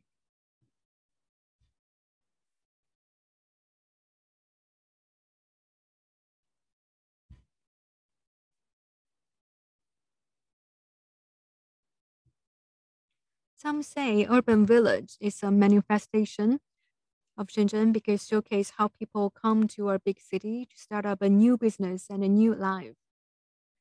This project is sponsored by TNC and the Paradise Foundation. We hope that we can scale up this Guangzhou project from one single building to many more and improve the environment of the entire city.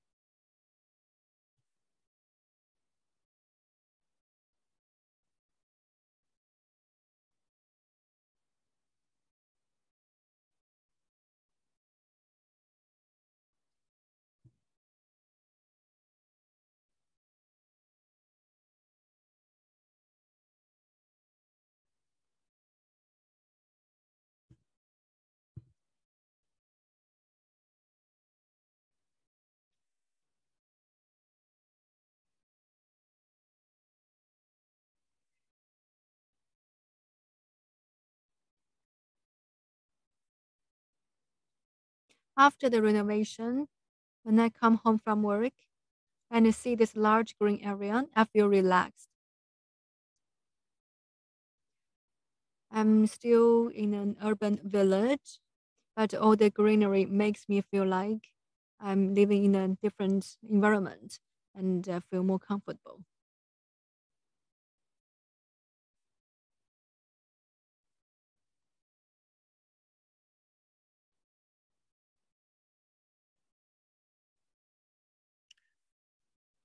And thank you, Mr. Zhong's sharing on this Guangzhou village and to create the mountainous element into the urban village.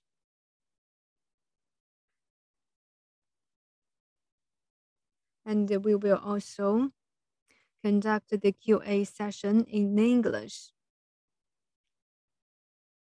And you can choose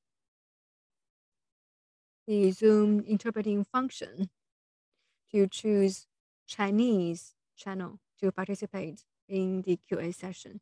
So I will, it's over to you, Mr. Chen.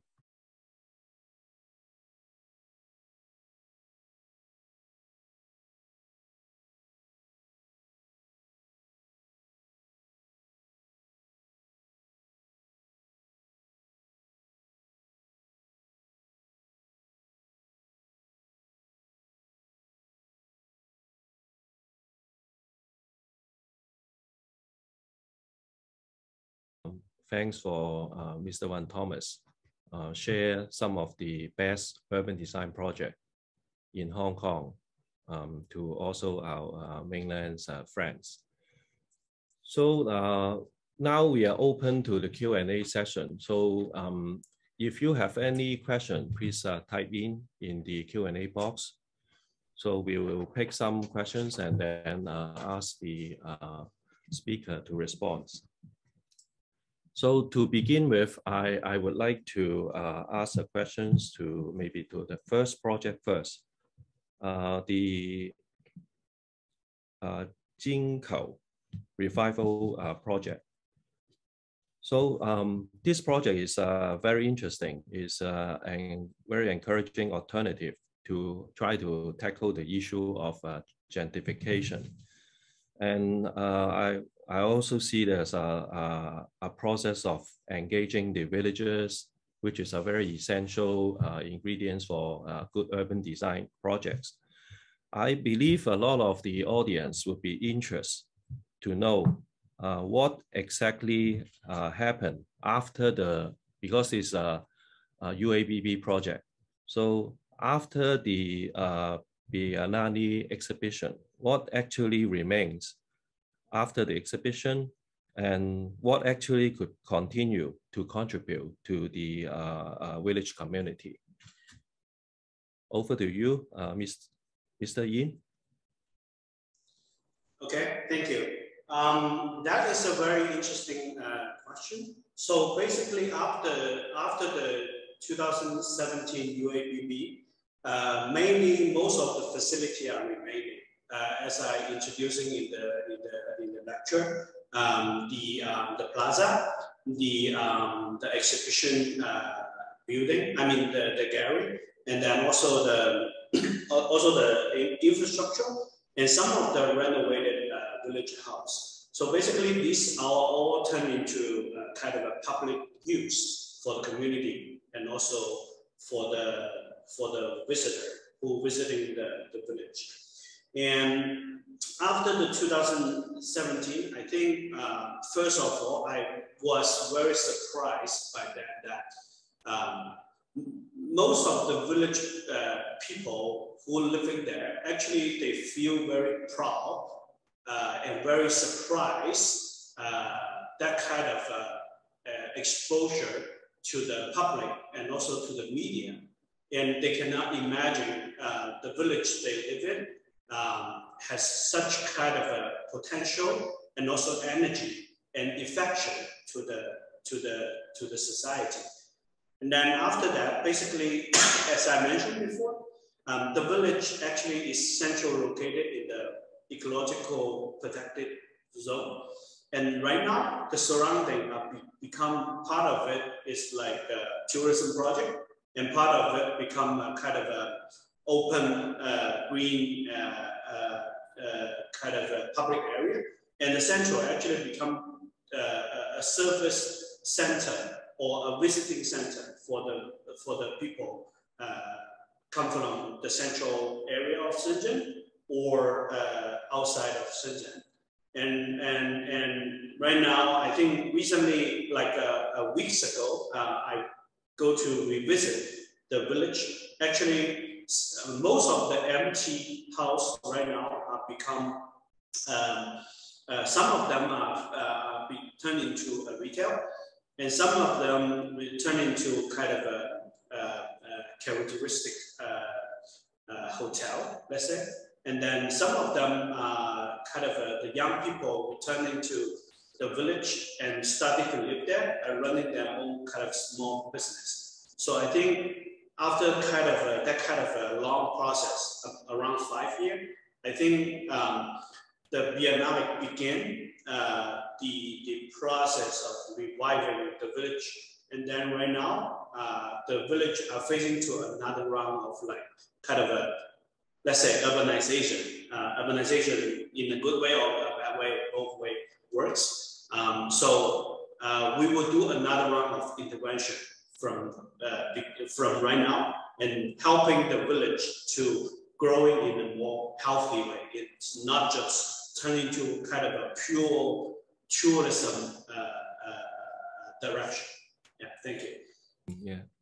Well, thanks, Mr. Yin, for your very encouraging message. So it's good to know one of our grant award it actually continues to work, and hope maybe for the coming projects, then you can submit again to AIUD. Okay, so, sure. Yeah. So if any audience has any follow-up questions on this project, by all means, just type into the Q&A box. But before that, I'll go to the second projects. We go to the science library first in Xiangmi Park. So now this project, I understand the location of this science library is a strategic locate in an area quite far away from the populated area. So of course, as Thomas pointed out, it's a very nice setting, very scenic. And but as a science library, if it is as a destination or a functional facilities, is there any negative feedback from the user about this kind of approach?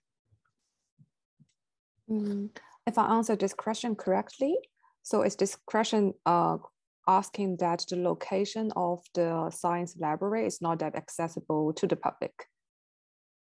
Yes, and yes, because it's quite far away populated area. We understand that, and that's why that during my presentation we state that from our planning view in the beginning, we choose the location which is still in the middle of the park, which is also links. We create a bridge, and then we want to make it more accessible to two schools that on the east side and the west side of the park. But because the whole park's landscape design is won by another company called Zen, and then in the end they changed the location of each pavilion, and so that's why that the location of the science library is moved a bit into the forest, because the whole landscape planning is more traditional. We can say traditional landscape wise, that they have this hidden the pavilion into the wood, and then the wood are coordinating with the water, and then it's a bit hide behind the wood, this kind of philosophy. So from our design purpose in the very beginning, we want to make it really accessible to the public and really open. But during the process and in the final construction, and then all this kind of, let's say, compromise, that now the location of it is changed.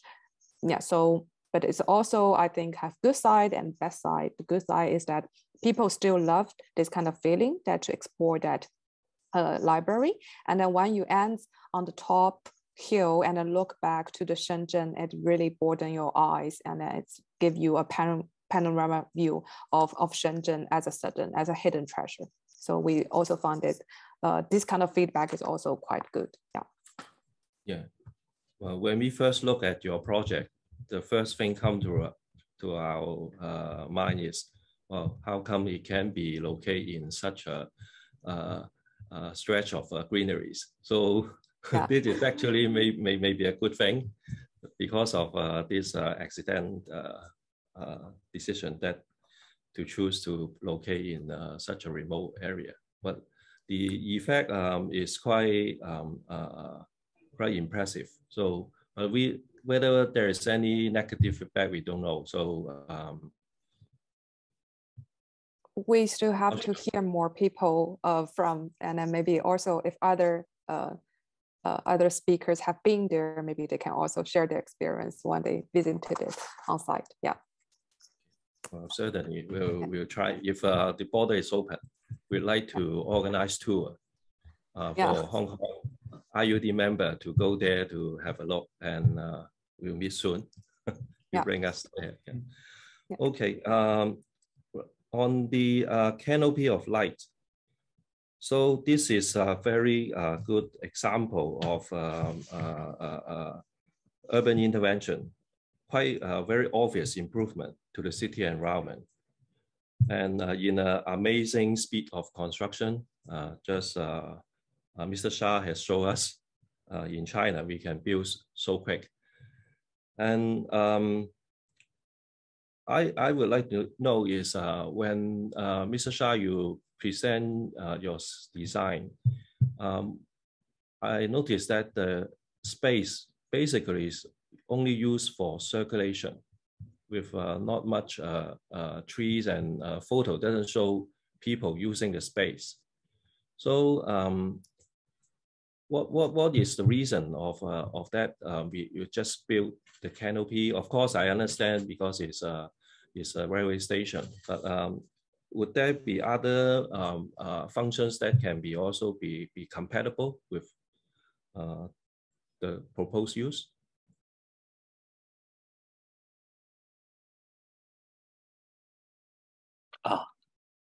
您好，因为我听的是翻译的。Thank you. Because I'm listening to the interpreter, actually there will be a little delay. So there's a lot of fewer people in the pictures. So actually, under the canopy, actually we observe a big change in the traffic, people's traffic. And during the Spring Festival peak transportation, there are over millions of people in this area. But for some times lost because of the regulations and closure, and the people will be reduced in this area. And when people entered this railway station, and the people that will enter this area according to their tickets time, and during the pandemic, not many visitors or travelers entered this area. And as designers, and we will also take pictures after its completion. But this is a very good reminder, and we can add more people in this public area. So I'm not sure whether I answered your question or not. I see also Thomas would like to respond to this question. So over to you, Thomas. Yeah, in response to this question, I think the idea of scale, the idea of in urban setting, I think in terms of using space as a main thing for doing either urban design or architecture, the idea is embodiment. As I previously said before, is how to embody a space, which space requires embodiment. If space is not embodied, it will be going all over the place. So when space is embodied within an urban square or urban space framework, it would go from one space to another, and that would be like some kind of what should I call? It's like one square to another, linking different through streets, through paths. So it's a kind of in a density city, you have an urban oasis, and through which you go from one space to another. I think that's really interesting. I mean, like in the waterfront promenade, or even in Huaibando Park. Huaibando Park, you go from one space to another, like you have a very dense city, and we create a barrier with service buildings, and you threw that into a park, embody space, and then through which again you go to the waterfront. So it's a progression of spaces. But for rural space, rural architecture, rural design, then we're using the forest as a form of embodiment, like what I did in Hoiha Visitor Center. The idea is a pavilion in the forest. So it's a kind of reverse thing. You don't do the embodiment in a sense of built environment because you are basically kind of encave into certain space, but you open up into forest. So forests and woods and things would be a scene for that to happen. And that would also have paths goes from one space to another. So it's the two different set of strategies that would work for different kind of projects. Thank you. Okay, so thanks for this audience question. 谢谢您。刚才谈到有几个非常重要的特点呢，我们也是非。And thank you. We also agree the few features. So you talk about the interconnection and the concept of different space embodiments.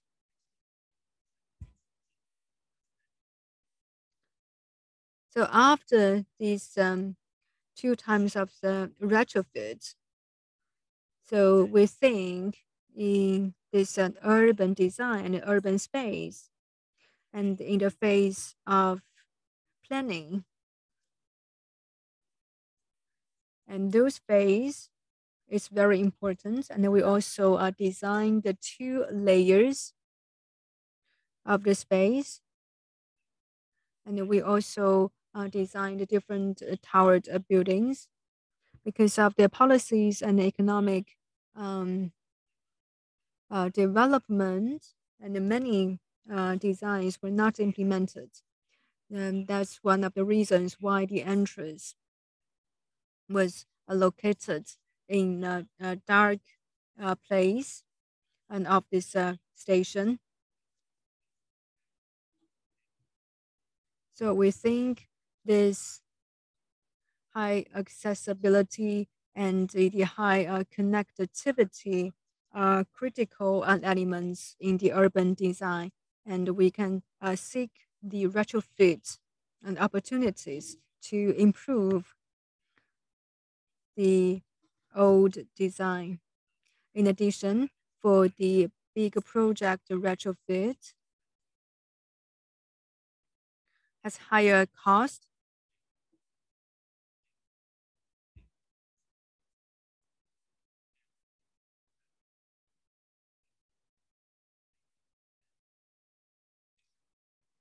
So we think your comments is very valuable to us. Your comments are very valuable for us. Mr. Shah, for your response. So let's go back to the 4th project, the Green Cloud. So now this.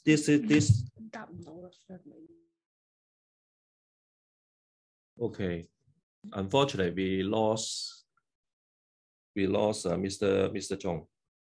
So, okay, then maybe let's see any other Q&A on the. No, okay. Now then, maybe I would like to invite all the speakers to have a concluding statement. So now HKIUD, we actually advocate good urban design principle to be adopted in a big and small project. So we believe a good urban design process has to engage a complete process start from research and then engage and then analyze the problem and then come up finally with a good urban design solution, of course, through design to implement. So there are certain ingredients that we believe are common in good urban design projects. For example, accessibility, bespoke and contextual design that can promote what we believe in diversity and equality. And of course, projects, if possible, should have a foresight in the betterment of our city. So I would like to ask our respondent speaker and also the 4 speakers in mainland. So in your design philosophy, what do you think is the most important urban design principles that you always bear in mind? So who would like to respond this question first? Hello, hi, hi, Jorel. I think this is it's a great question, and it's a very urgent question as well for the betterment of Hong Kong. And I would try to answer that as much as I can. And I think public architecture in Hong Kong has a dual mission. It first has to serve the general public by providing different facilities for their daily lives. I think that's the first. The other, probably more important, is to create an oasis in the midst of our very dense built city. We're living in buildings and are either consciously and unconsciously affected by them every day, and environment as well, of course. And creating environments helps to stimulate creativity within us. In the same way that it's like an old song. Yes, if you listen to an old song, it brings back the memories of our relationship and of the environment of our past. Architecture and urban design not only crystallize this experience, it would also provide a setting for different events to take place that are unique in different occasions. So in the design of these, like what I've shown, small public buildings in the past year, our architecture creates spatial quality in response to the dense urban settings, with embodiments of space that embodies our understanding of history, culture, as well as sense of belonging, which are unique in different situations to uplift the human spirit in our environment, regardless of building size. Thank you. So any response from our friends in mainland?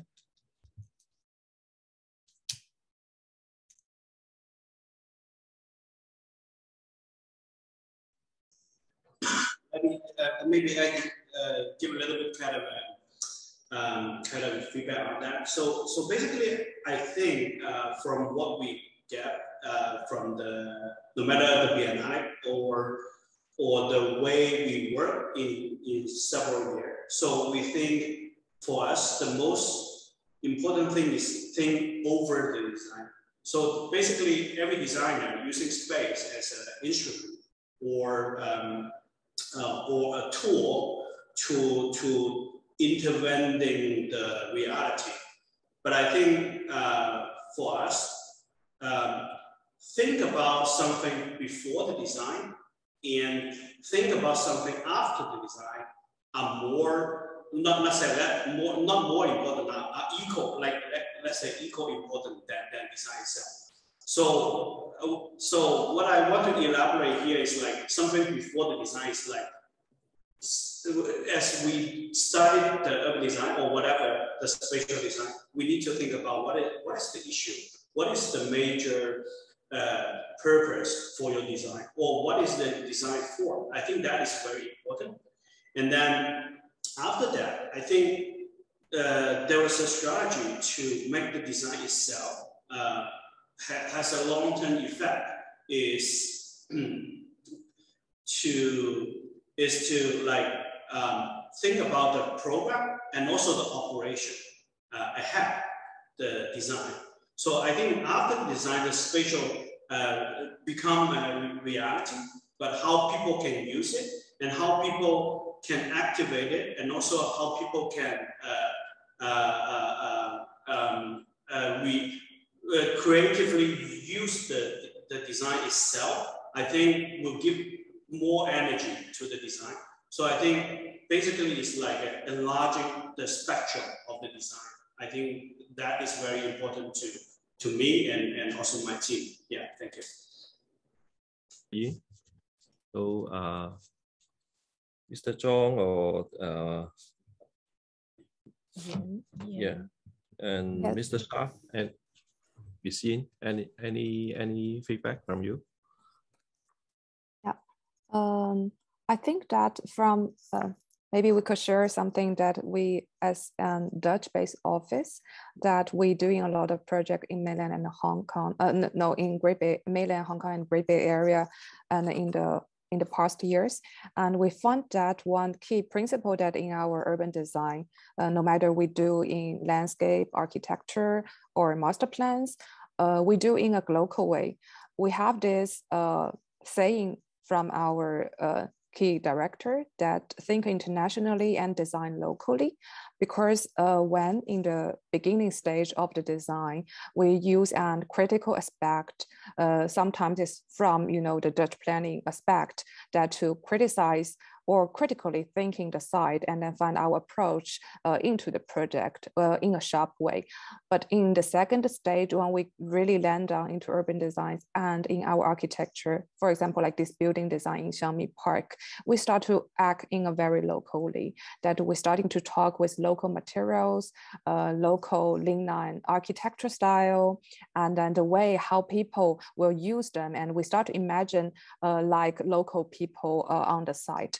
I think that is the principle that our designer should keep, is we should really provide the framework which is open to the users, no matter from planning or to the architecture. The user will still be the people, the citizens, and we are thinking the framework and to provide experience that for them could happen, and then the new things could happen in the city, and then to contribute to this. So that was the principles that we would like to share. Okay, thanks, Yujun. So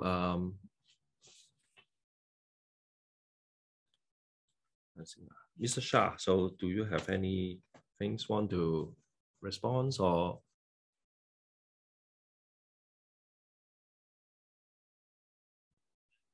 Thank you.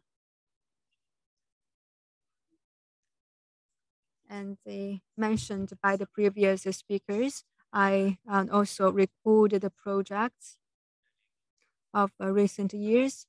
So actually, we will seek the implementation operational opportunities by raising the rationale of our design. And this will also increase the acceptance by different fundraising. And of course, we will pay more attention to the connection and accessibility. And from this railway station project, we encountered a lot of limitations and some elements out of our control. So we have to perfect and complete our framework. And we want to strengthen its implementation by improve the design framework. In addition, we need to collaborate with different stakeholders, and many projects will obtain more resources by collaborating with the different stakeholders, especially in an urban environment, especially for those small projects, and those projects are closely connected with urban, and it has a high requirement of the efficiency. So we will pay more attention to the coordination and collaboration with different stakeholders.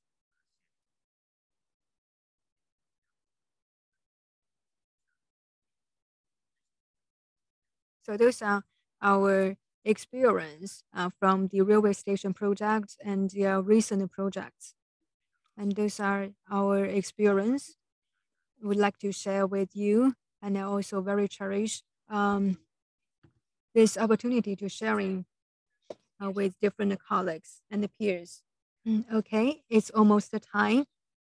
Before we finish, we have two gentle reminders. Nominations for the 2022 Greater Bay Area Urban Design Awards have now been accepted. Please submit your nomination before 12th November. In addition, this forum is the last forum of the online series of GBA Urban Design Awards. More than 1,000 people joined the 4 forums. Thank you very much for your support. Last but not least, once again, I would like to thank the 5 speakers for their generous sharing of their insights this evening, as well as the online friends for joining the forum. Thank you.